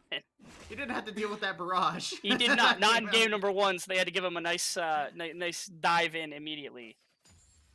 Yeah, and you're also seeing a little bit of a swapperoo around the map too. Rogue Bunny is now over here into the top lane as well. So you've got a couple people in different positions actually here from the side of Dare. So seeing them trying to go for a possible different look. They are trying to get something in, maybe trying to swap with the champion pools just to make sure that there's something workable here all and throughout. I will say once again, despite the kill that had happened in the mid lane, I still don't particularly love the Tryndamere into Ryze matchup for the Tryndamere. I don't think it's the best of the matchups that you could have as the Tryndamere, especially into control mages, just because, again, when Everfrost is gone, but even when, like, the root comes through, it's easy enough with Phase Rush for this Ryze to just outrun the Tryndamere and get away from him. Yes.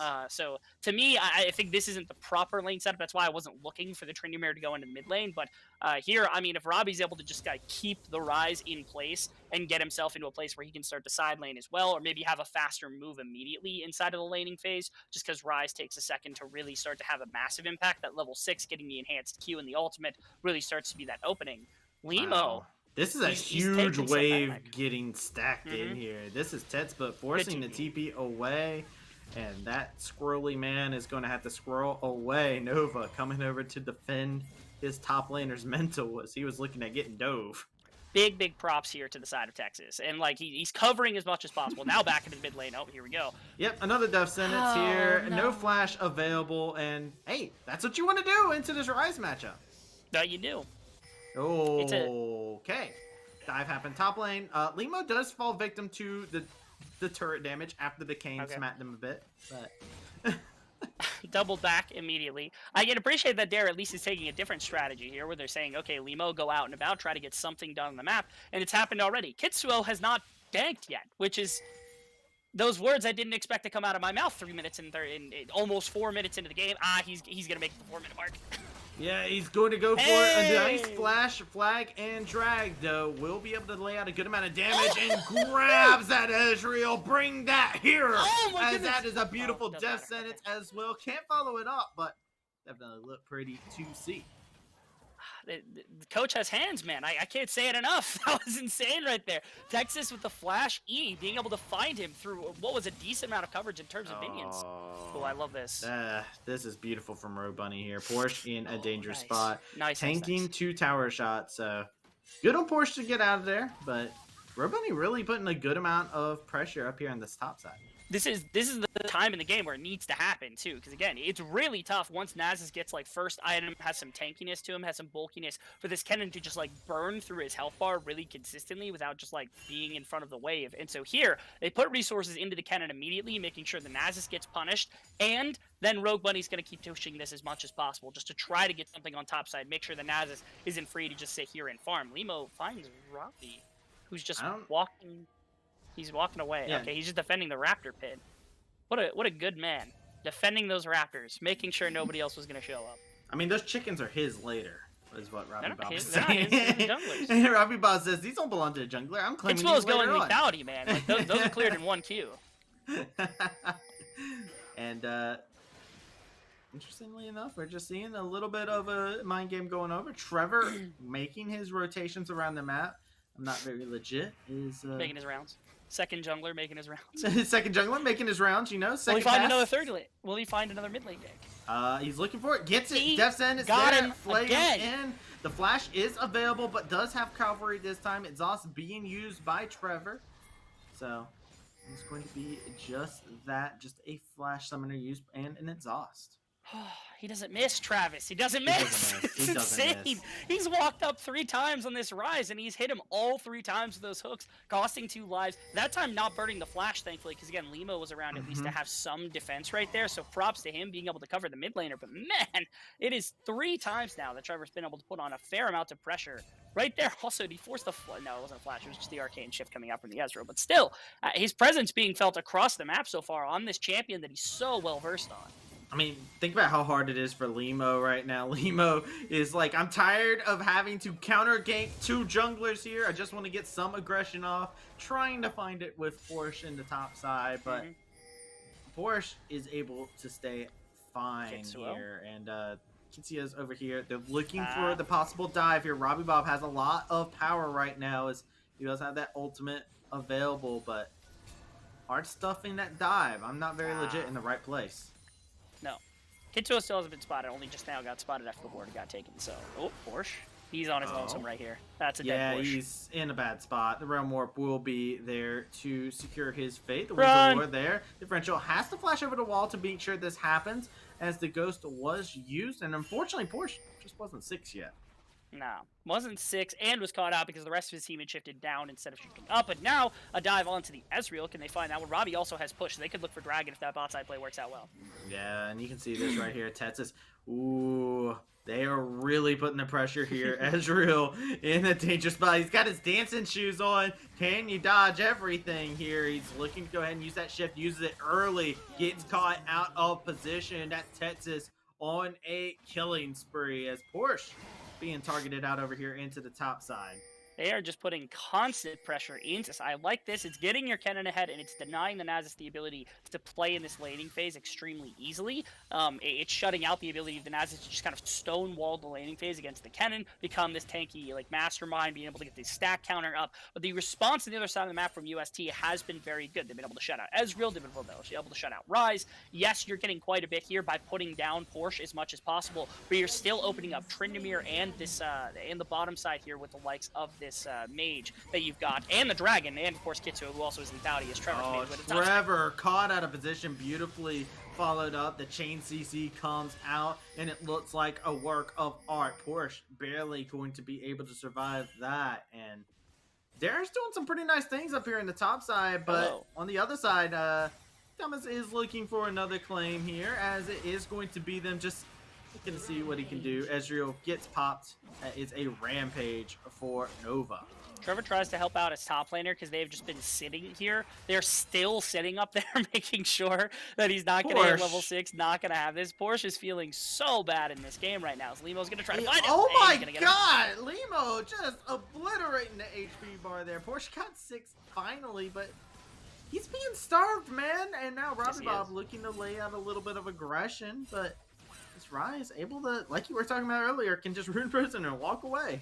They are putting a bunch of pressure, again, trying to shut out this Nasus. The other side of the map, that time didn't get a response, but you're still up 1,000 gold. You've still got your Swain. You still got this, like, Tryndamere to be able to work with. Now... Yeah, this is the dive. There's nothing else to be said about that. It's just as simple as that. Wow! Oh, no! That was pretty BF. I thought Kitsuo was going to kill Robbie right there with the lantern take. But thankfully, the last tick of his ultimate was able to draw to the tower is this shot. Karma coming back to bite as he is going to get hit by the taunt. No charge to be followed up. Karma almost striking him square in the face. And see, that was really weird, because also, like, Robbie stopped walking there for a second, and I don't know if he intentionally said, hey, Kitsuo, use the lantern to get out, like, my ultimate should be fine, or if Kitsuo did that on purpose. I don't know. It got way too close for comfort right there. It looked like he did it on purpose, but again, Robbie stopped moving, so it's like, why did he stop moving? Why didn't he? It was out of shock. The betrayal. He had to process it. Out of something along those lines. Anyway, doesn't matter. Recovery now in the mid side, you're able to get quite a bit in terms of like damage. You've been able to put your Tryndamere into a good position. Bottom side, you're down CS. The good thing is like Ezreal's been CSing pretty well even after the death and such. Hopefully this Naz is able to get back on a decent footing. Finally hits level 6, 2 levels down to the Kennen. Yeah. That feels really bad right there. Yeah, I actually want to see the scoreboard right now. Limo, I want you to bully. see. I want the Get out of there, items Limo. Are here right Leave now him alone. because Porsche's getting bullied so hard right now. Look at Porsche's CS. Look at his items. Mm-hmm. Oh no. Pretty horrible to talk about. Now, out of fairness, he's down 40 CS. Right now, Kitsuo's up 40 CS. Wait, look at that build on the J4 real quick. I knew it was lethality. I told you, it's electrocute. It's lethality. I knew this coming in. Kitsuo's a maniac. You didn't call that. Oh my god, look at that damage, Limo! That's what we're waiting for. That's what it's for. You eliminate one person, just completely out of the fight. You hit Limo with it, but you could hit Kennen with it. If Kennen doesn't have a stopwatch, like you're gonna hit Kennen with it, and Kennen's gonna die immediately. Ezreal, if Ezreal gets tagged, Ezreal's gonna go down immediately. Looks like we're having some technical difficulties, so we're just gonna pull that immediately. Yeah, technical difficulties. It happens. You can see my face as we flipped back as I was just shot. That just happened there. Like it's a 005. J4 just walked into the jungle and showed the Xin Zhao which spear is greater. So good on him. But so far, some of the aggressiveness, both these teams, this game here feels a lot more of a closer affair. It is a matter of, again, Darren needed to find something to give themselves a chance at actually fighting back in this game, right? Like, they didn't have one in the previous game. It felt like they were taking what was given to them, the little scraps that were being thrown to them from the side of UST. They are putting a lot into the Kennen basket this game, but at least they have something to fight with, right? Like, they're still down gold. They're still losing. Like mid lane's not doing great. Bot lane's not doing good. You're down 4 kills to a Swain on the bottom side of the map. Like, your jungler is down excruciating in this jungle matchup up against the likes of the lethality Jarvan. But at minimum, you have something to fight with when it comes to team fighting. And so there's that to at least hang your hat on the capability. If you play around Third Dragon, play around Rift Herald, especially around the top side skirmish using this Kennen, that's where they can start to flip things. And hopefully Dare is able to actually get that deployed fast enough, because what you don't want is for the Swain to start interacting with the map faster than your Kennen's interacting with the map, because that means you're going to start losing mid tower, you're going to lose bot tower, you're going to lose a lot across everything. I think the signature thing that we look at for Kennen's here too is the flanking potential, right? I want to see a good deep TP come out from this Kennen. Like not everyone can be Jenkins, okay? Stop with the not TLA everybody stuff. can, but Stop I want with the it. TLA I stuff, want it, man. Like we get a Kennen, we get the Jenkins, we get the Yon Swain bot lane special. Like you're just fiending right now. I am fiending. This is exactly what I'm used to here. But Trevor finding the kill as well, and we got a bit of a fiesta down here into the bot side as it's just damage flying left and right. TP's coming in. Trevor is next up. The Winds of War can't tag him. The Rise can't solidify the kill. And it is just going to be a 1-4-1 in the bot lane. I think Props able to come out here because there is no defense for the mid tower, so that's Robbie taking that. Not to mention Rift Herald on top side could be under pressure as well.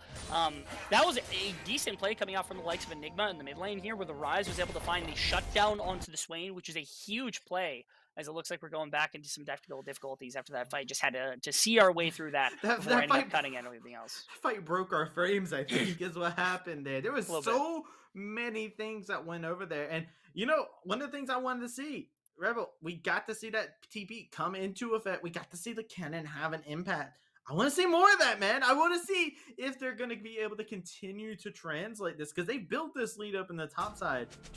But it's all for naught if the cannon doesn't get to continue doing that. I agree. Yeah, it was a really, really solid play right there to be able to get the cannon deployed, but getting only the 1 kill is kind of miserable, especially with what happened where you have your Tryndamere get an entire tower, and now you're going to lose top tower too, because Kennon's not here fast enough to actually shut out this wave, actually shut out Kitsuo and Texas from collecting this top tower. Nova feels great on this lane right now, having the completed Mythic and the boots already. Over top of this, Ezreal, Kitsuo also 103 CS. He is losing only to Robbie Pop right now. He is on fire with this lethality like Jarvan in terms of farming at this moment. And again, he can one-shot most of the members on the side of Dare if he gets your entire combo off during the process. This whole like situation that should have been a decent play for Dare if they get 2-3 kills on bottom side ends up flipping very heavily to UST because they punish the mid tower, punish the top tower, and now it's a 4,000 gold swap into their pocket alongside already having had the first dragon. Just absolutely beautiful things coming out from this composition here. As you can see right now, they are just squatting up down here into the bottom side jungle, looking to go ahead and take advantage of this lone Ryze. Ryze not gonna get tagged by anything there, but a flag and drag with the powerless claw is gonna be enough to seal his fate. That was rough. That was rough. That was like 75% of his health bar in one combo, and he didn't even hit the EQ. Like, he missed half of the combo. He still did 75% of his health, and now Robbie. Did he even press his ultimate? Oh, man. Don't die. Don't die. Okay, don't pull perks. All right, we're good. He has the ultimate up. He's not going to die, though. He's okay. We're all right. They pull the play on bottom side to get the tower. They get the kill as well. Robbie's trying to hold as much as he can on top side. Is he just going to kill him? Yeah, Oh, kills him off. don't die with ultimate. Now he ulted there. What? The stun is going to be able to come through. Bob is still looking for the chase. The lantern to keep him safe. Trevor going to look at the whack him with the chain, but it's going to be enough to seal his Oh, no. fate. Oh, no. Bob comes back in. The cavalry Oh, is no. here. And UST coming out on top right now. This champion is insane. He just like took on basically what was a split 3v1 and came out on top over the course of everything. Good cover from Trevor too, because again, bot side, once the play had been kind of situated here, you saw that they got bot tower, they were able to get the dragon as well. But then the coverage on top side by Robbie, where he was able to get like a kill of his own, then another kill basically his own, and then they pull the other two off the response because they're like, okay, no one's bot side to defend against it, let's just move into top side and punish them for not doing anything.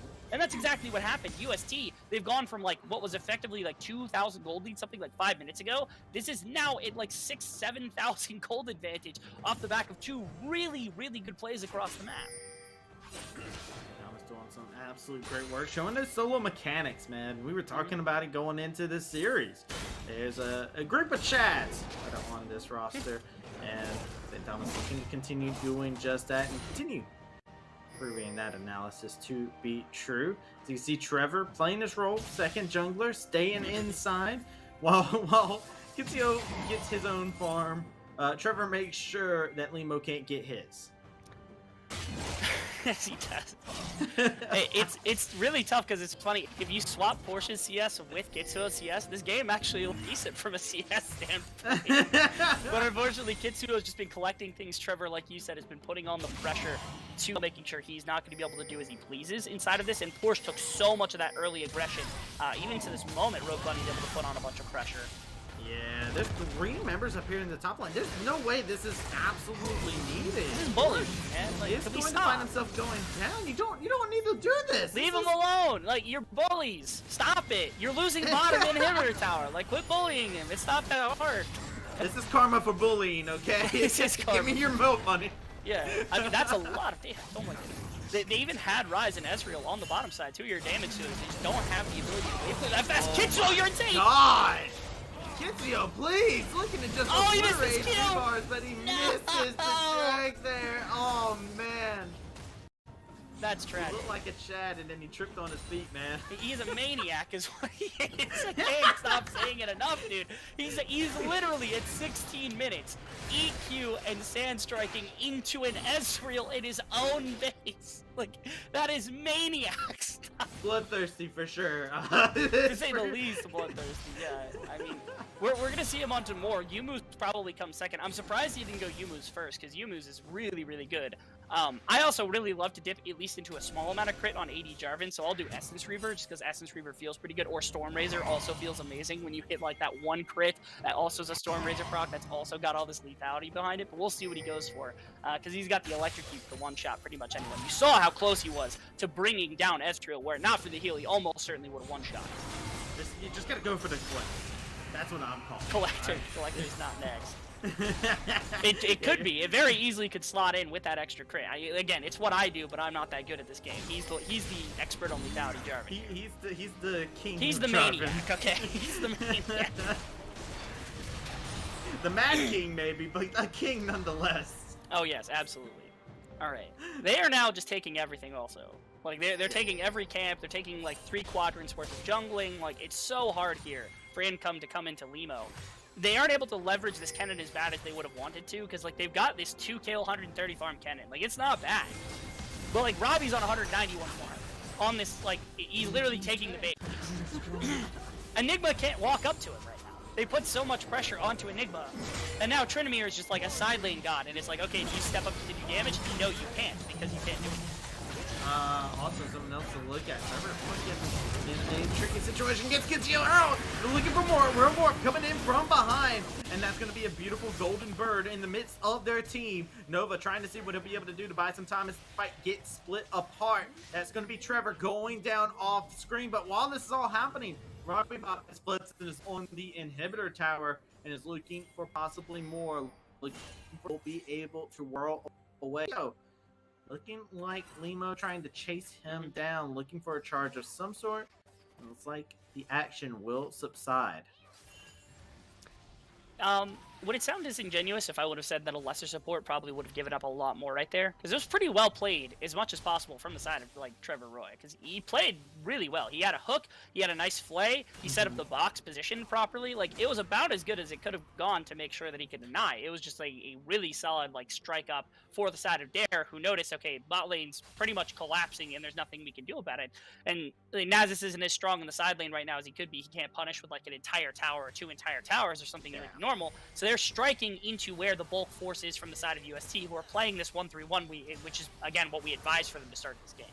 Yeah, I think this is more of Dare knowing where they need to strike at this current moment in time, trying to see if they can grab some advantages from themselves. But look at the goal differential. Look at the fact that they have their 3rd dragon. Look at the fact there is a bottom inhibitor with a Nasus down there pushing in super minion waves. And look at the fact that what is spawning in 10 seconds.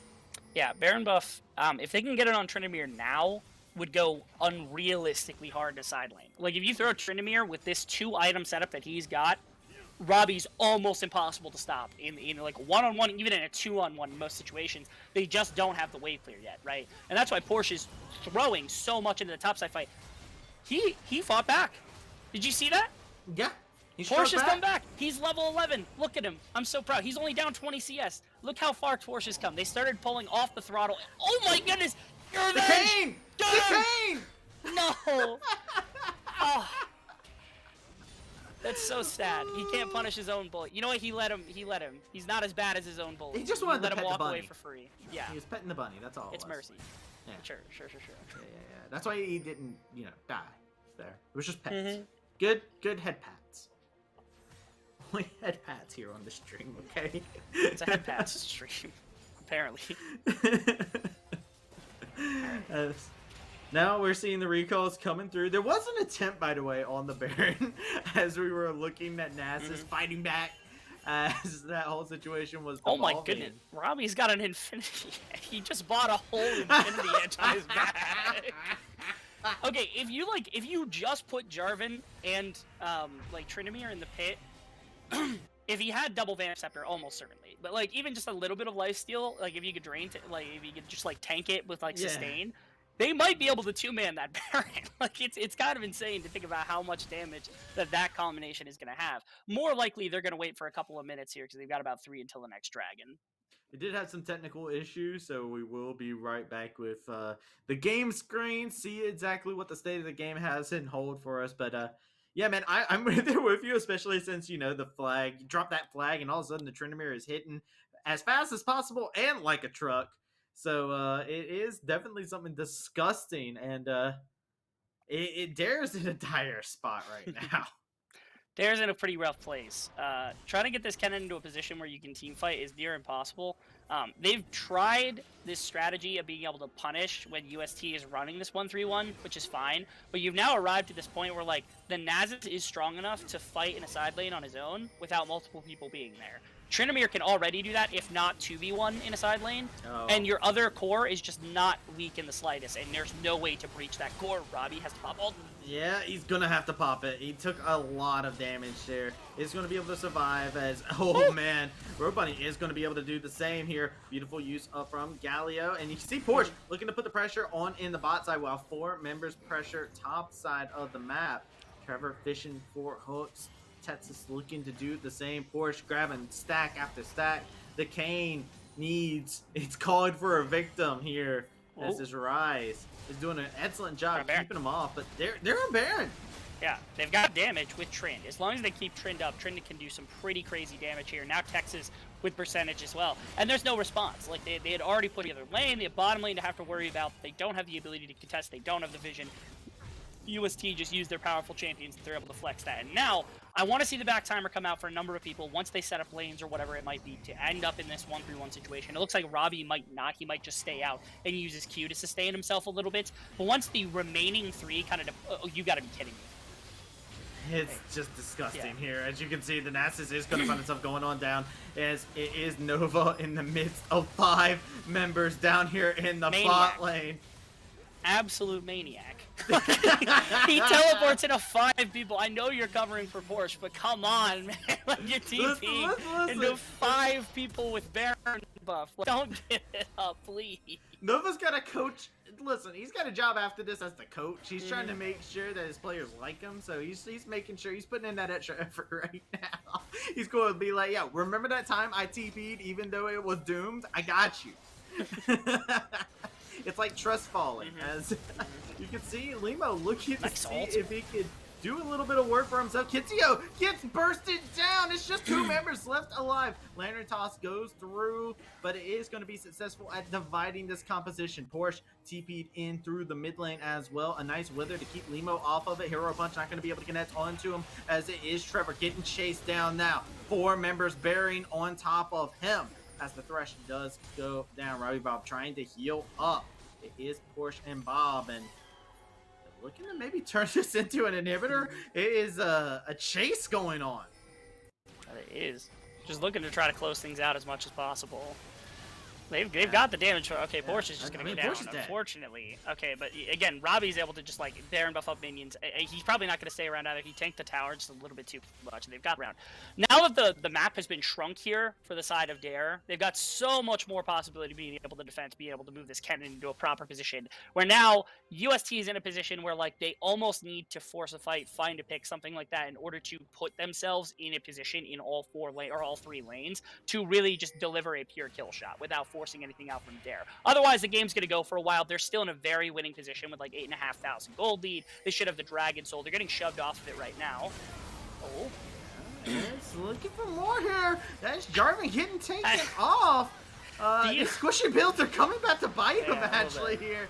As now it is going to be Nova goes golden. He's also going to be able to ascend here, laying out a good amount of damage. They're going to be able to look for a little bit more. The slicing motion is going to be able to do enough damage onto Robbie Bob to force the ultimate to come out. Limo is going to find himself going down. Now Robbie Bob is looking for another target. Ezreal is able to expertly kite away, but Road Bunny is going to have to make an escape. Rice is going to find a kill. Nasus finds the Ezreal onto the side, and now all of a sudden St. Thomas is looking like they're the team that is on hot pursuit of this Rise, looking to see if they'll be able to catch up and take out this last remaining member.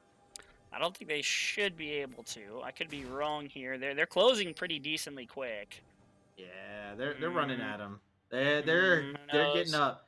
It's like Jaws right now. You can I think he's okay. I think music. he's gonna be all right. Yeah, he's gonna be okay. The Galio's here. So this is a couple of times now that St. Thomas have like lost a couple of fights. They're flexing their gold a little bit. They're not being particularly careful. It's kind of their game to run, right? Like they're not super concerned about this. Okay.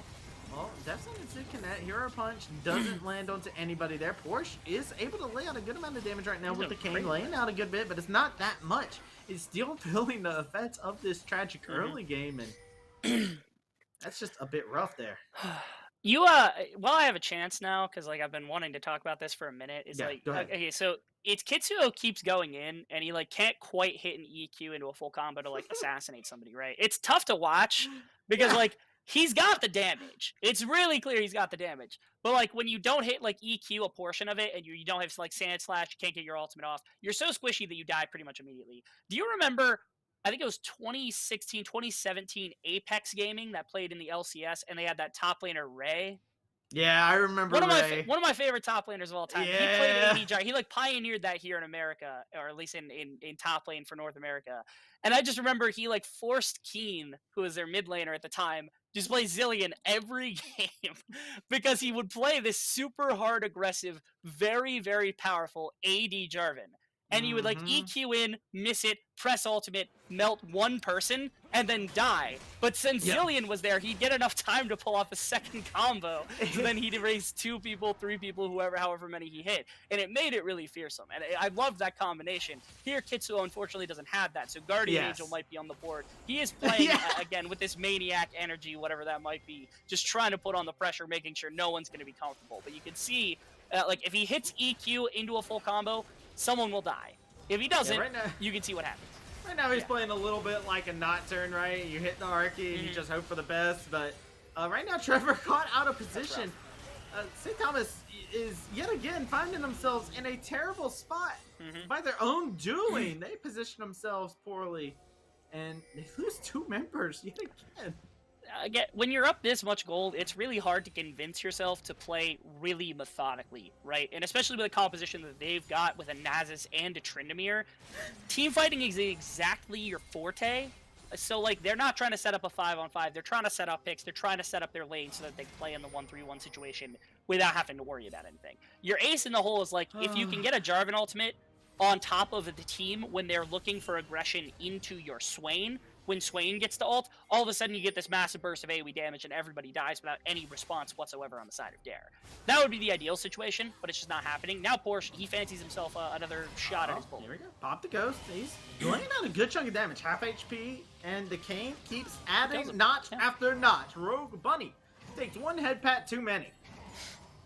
It is, again, it felt like a long time coming for this Nasus to get bullied so unrealistically hard to start this game. For Dare to try to set up this Kennen, not be able to get like the perfect team fight setup. He's been doing well. Again, 3-10, pretty solid, one of the highest on his team. Same with Lebo, who's been playing extremely well, despite the fact that he's down almost 100 CS in the jungle position. Lemo's been putting on a bunch of pressure, trying to find something, trying to be a team fight for his team, and being one of these rocks because, like, his team, again, game 1 didn't have their mid laner. They've got him back for this game, but still, he's got to be the shot caller. He's the guy that they're putting a bunch of reliance onto, and it's showing that he is at least trying to make moves, matching the kill count from the side of UST, even if they are up this amount of gold. It's just disgusting, man. Like, it's getting to this point where we're getting into, as the game goes on later and later, a lot of the threats are getting actually scarier in their own ways, especially the Nasus. Porsche is terrifying. I think Ryze has to be the person to deal with this Nasus at all times. But check this out. Baron started up by St. Thomas. Easy enough. Should be theirs to take. They've got multiple members here on the side of Dare who are trying to get in as much as possible. Kennen is here as well if they can find him on a flank, but Kitsuo is going to be able to get out, looking for a charge, flag and drag for an escape. Rogue Bunny is trying to see if he'll be able to find the angle. Not going to be able to find a kill on the way out, though, as Kitsuo is going to go down. didn't look like the Q portion of that hit. I think the E was able to tag Rogue Bunny right there, so it was just the E and the ultimate that ended up tagging. So again, when the full combo comes out, it's a lot of damage. When the full combo does not come out, it's really for to blow him up because he's got no defensive stats. But it doesn't matter. UST say, okay, we've got Baron. Now we've got Nasus and Tryndamere both on decent items. I mean, your Nasus is on 2 items and still killing people in a side lane somehow. But more importantly, your 5 item, your full build Tryndamere is now also has this in his back pocket, as well as what will be a Cloud Soul, which means when he presses that ultimate key, he gets the movement speed. All of a sudden, nobody can resist against him. So now it's just them holding the choke, trying to get this Cloud break, and it's gonna be theirs. Yeah, it's gone though. Robbie Bob can melt that all by himself. And Nova actually is so incredibly low. They find a pick onto Porsche here. He is absolutely decimated there. All right. They loaded up, and right there, Dare was like, okay, we're not getting the dragon, but we are not walking away with nothing. And so right there, Enigma's like, okay, we're going to realm warp right on top of Porsche. We're going to have 5 people. He's not fighting his way out of this situation. Nothing is going to happen. And now they're going to enforce trying to get something off the back of this. Maybe it can work out. They get Robbie with the taunt up. Wow. Look at that Get damage well. Rise is doing here, but look at this. Gets you over here into the And he backside. died. It's going to be able to find it. They are able to kill everybody there. It is Rogue Bunny coming in solo. Oh, he trying didn't to even roll know. in hot. Slicey Maelstrom lays into damage. And baby, that was a lot of damage coming out from St. Thomas. TP's going to the bot lane. Tryndamere in hot pursuit of a That's victory here. And St. Thomas finally find themselves the way to the Nexus. Yes. They found themselves a team fight, which was pretty good, off the back of just like extending too far. They're trying to get something off the back of the Baron. I gotta give props also. It took a while. Kitsuo finally hit full EQ, Sand Splash, and then auto attack against Ezreal. And if you notice, he cataclysmed the Kennen when he TP'd in. He didn't need it. He just one-shot Ezreal. We knew it was gonna come. Finally, I got him to do something. They were flexing that 8,000 to 9,000 gold lead most of that game. Yes, they gave up a little bit of it, but the entire time, that was all they needed. The fight shook. They ended up pulling that strategy, and they didn't even need to set up a 1-3-1. All they had to do was get that Baron in their back pocket, get that Cloud Drake in their back pocket, and punish when the Dare stepped up just a little too far. It's just funny that the kill shot, all right, like it gets like an accuracy of like 50%, right? He wasn't doing too terribly hot on his EQs at the end of the game. Very end lands with 1 kill shot, 1 headshot, and that's all it took to give them what they needed. So congratulations to St. Thomas out of what was. I'm trying to think of the word for this series here, Rebel. Given the fact that they had like a substitute in bottom lane, they were rocking like a very aggressive comp. They weren't playing particularly respectful, particularly clean League of Legends. It was just a nice, fun day of League of Legends for them, right? Like they had an enjoying time. They had compositions that don't make a ton of sense on paper unless you're playing them very specific ways. They weren't adhering to like what are the normal rules. They were just playing the game and having an enjoying time. They knew they were the favorites coming in. Mechanically, it was clear that they are incredible compared to their like opposition. Not that Dare was any bad, more so that St. Thomas just has a bunch of individual competitors. This isn't really boding anything for me coming into later weeks because we don't expect this. Even if they were to run their normal ADC, I don't expect them to run something back like this again. This was a one-off thing where they're able to flex a little bit because of their bot lane situation. But you can see just how individually strong they are. Dare is not a bad team, and they were able to do that to a team like Dare. It speaks to the volumes of just how good the St. Thomas team can be. Yeah, St. Thomas team looks like it can be fantastic. They're showing us a little bit of the bright spots that could become beacons of hope as we go a little bit later on through the UPL season. But with that being said, that's it for us here onto the caster desk here. We got our analysts. They're off to the side. They are ready to break everything down. So, Ravish, take it away. Thank you, Travesty. We're gonna try our darndest to break down what we just saw, cause Deathstrokes, I swear to God, bro, I'm gonna fight you. But just, I have 0 words. Like, I think that what we just personally witnessed was a game of epic proportions. There was a Swain, there was a Nasus, and there was a Tryndamere. And Jarvan built Prowler's Claw. That's all I have on the analysis. Eric, do you think you could add on to that, please? So let's start off with draft and then let's end draft now. All right, good. We broke that down pretty well. First of all, draft was really weird. It felt like they were trying to like counter pick themselves for a while, like the late pick on the Tryndamere, the Swain being in the R3. It was just really... I don't know what to say about it. It just felt weird. And as we got into the game, we saw some wild performances coming out of both teams. Dare really focusing on the top side to try and bully Porsche.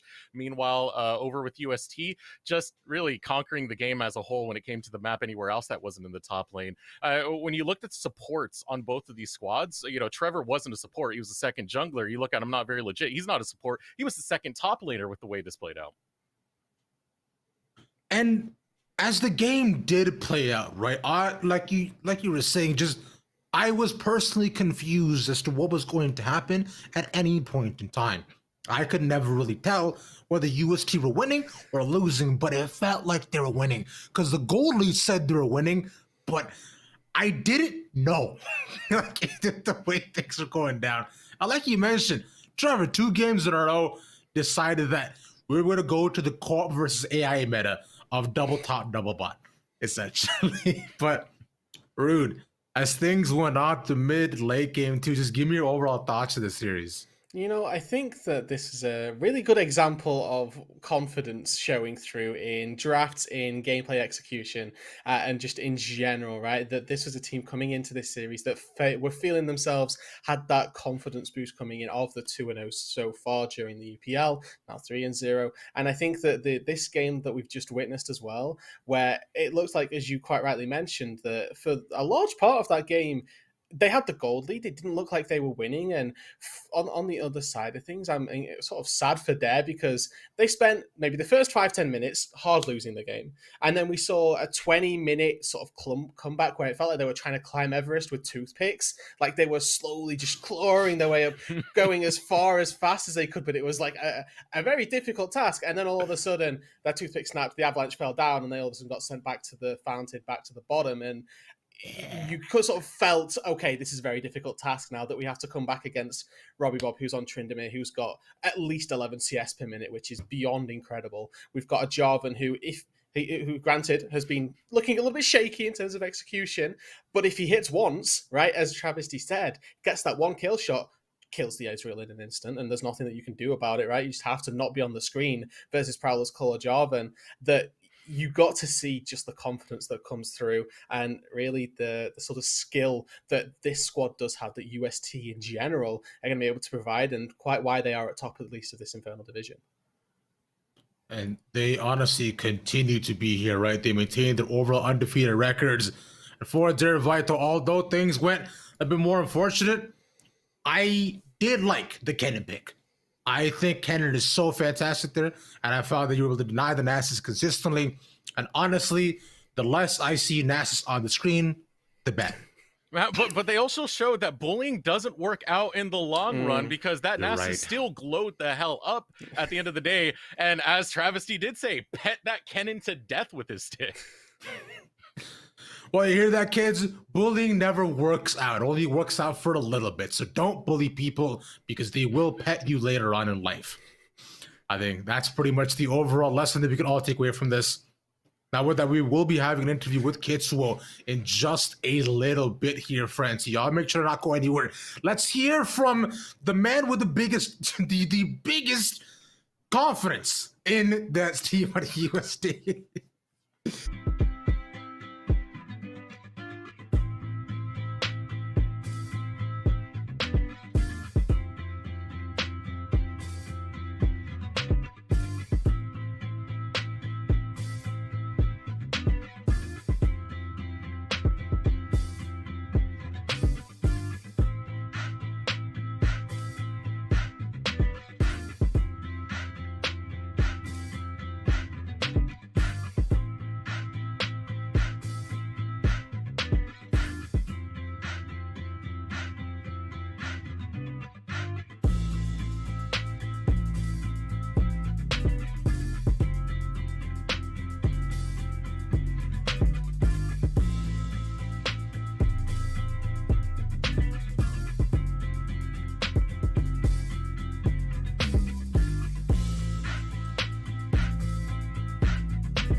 Olipop is delicious. 7 different flavors to choose from. Usually when someone says it's good for you, the big question is what does it taste like? Well, the ginger lemon tastes like ginger ale with lemonade added to it. Olipop. The strawberry vanilla tastes like strawberry shortcake in a can. It's like dessert for after dinner, during dinner. Olipop. Don't just take my word for it. Head over to drinkolipop.com and pick out your favorite flavor.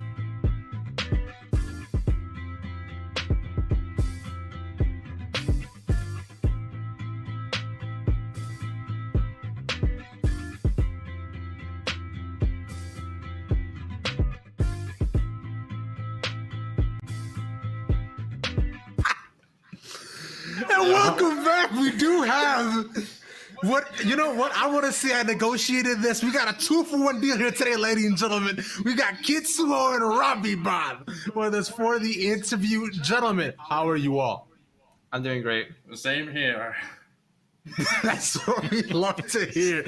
Okay, so I'll go ahead and start y'all off on the interview real quick.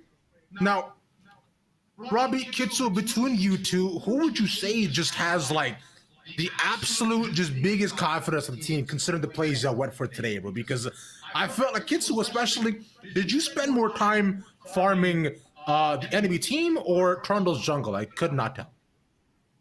I think I farmed the enemy team a lot. I think I dropped maybe close to 30 kill participation that game. So I feel like I was always fighting them more so than farming. I was definitely farming the jungle more. At least the second game. I want you to walk me through some of the decisions of that game, because the Lee Sin carry going 14-3-13 in game number 1, the lethality Jarvan, whose single objective was to kill Ezreal. Was Nova just in a good mood to let you limit test that hard, for lack of a better phrase? Yeah, I mean, Nova was on board with everything. We kind of were just like, this is what we're doing. He was like, sounds good to me. I want to ask then, game number 1, right? We'd heard coming in, Ravi had some secret behind the scenes intel that he was going to try and let you guys shine for the series, and then he picks solo lane Malphite and Victor with Samira bot lane. Was that plan fed back to you at least in game 1, or is it just we'll go for what we're feeling? He was more like, hey guys, let me strong side, let me carry, and then the game started playing out, and I was like, no, it's my show now. It's my turn to shine. Respect to y'all on that, bro. That's dope. Okay. Also, Robbie, I talked to you like 3 hours ago about Tryndamere, and you said it was OP, and you brought it out. You said it depends on the matchups, good at the melee, but like, was this a strong pick, or you were like, it's actually good here? I just went, I want to play Tryndamere, lock that in, and then lock that in. Perfect. Why not? I absolutely love that. And final 2 questions for y'all. Real quick. Would you say that you attribute a lot of your successes to perchance diff? Yes or yes? Yes. Yes. Thank you. I appreciate your insightful insight on that, and pass that to just across the board. Like with the UST that we've seen so far, you guys have been on such an impressive roll. What are the heights that we should be able to expect from this roster going forward, especially through the UP on CLOS season? Well, I'm hoping that we go undefeated in groups at least, and then make a showing in finals, and hopefully we can just take the whole thing. Mm-hmm. But I don't think that's without outside of our reach at all, and I think it's a very real possibility. Beautiful. Robbie, thoughts on that? I mean, at least we should just go undefeated. I think we're one of the top programs, one of the top teams in CLO right now, and I think we should be able to put up a strong performance in CLO. Beautiful. Love to hear it. And any final shout outs for you, gentlemen? Any things that you want to get across that maybe you want to let the world know about? That's all you. I got nothing. You got nothing. All right. Thanks Don't to worry. Lena, our manager, and thanks for Noah for subbing in, I suppose. And yeah, we huge shout out to Trevor Roy for playing as the second jungler in both games. Actually, bro, can I just say how my man lived topside, bro? I really thought y'all actually played double top the entire time. It was phenomenal. But yeah, gentlemen, as always, a pleasure to speak to y'all. Congratulations yet again on the series, and I am always elated and excited to see what y'all do next. Thanks for having us.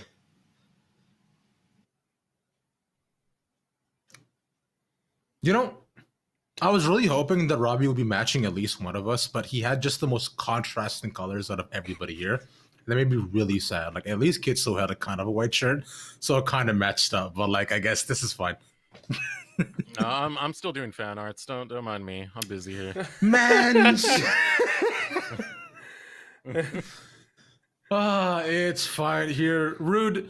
Did you want to say anything about tea and crumpets or anything, bro?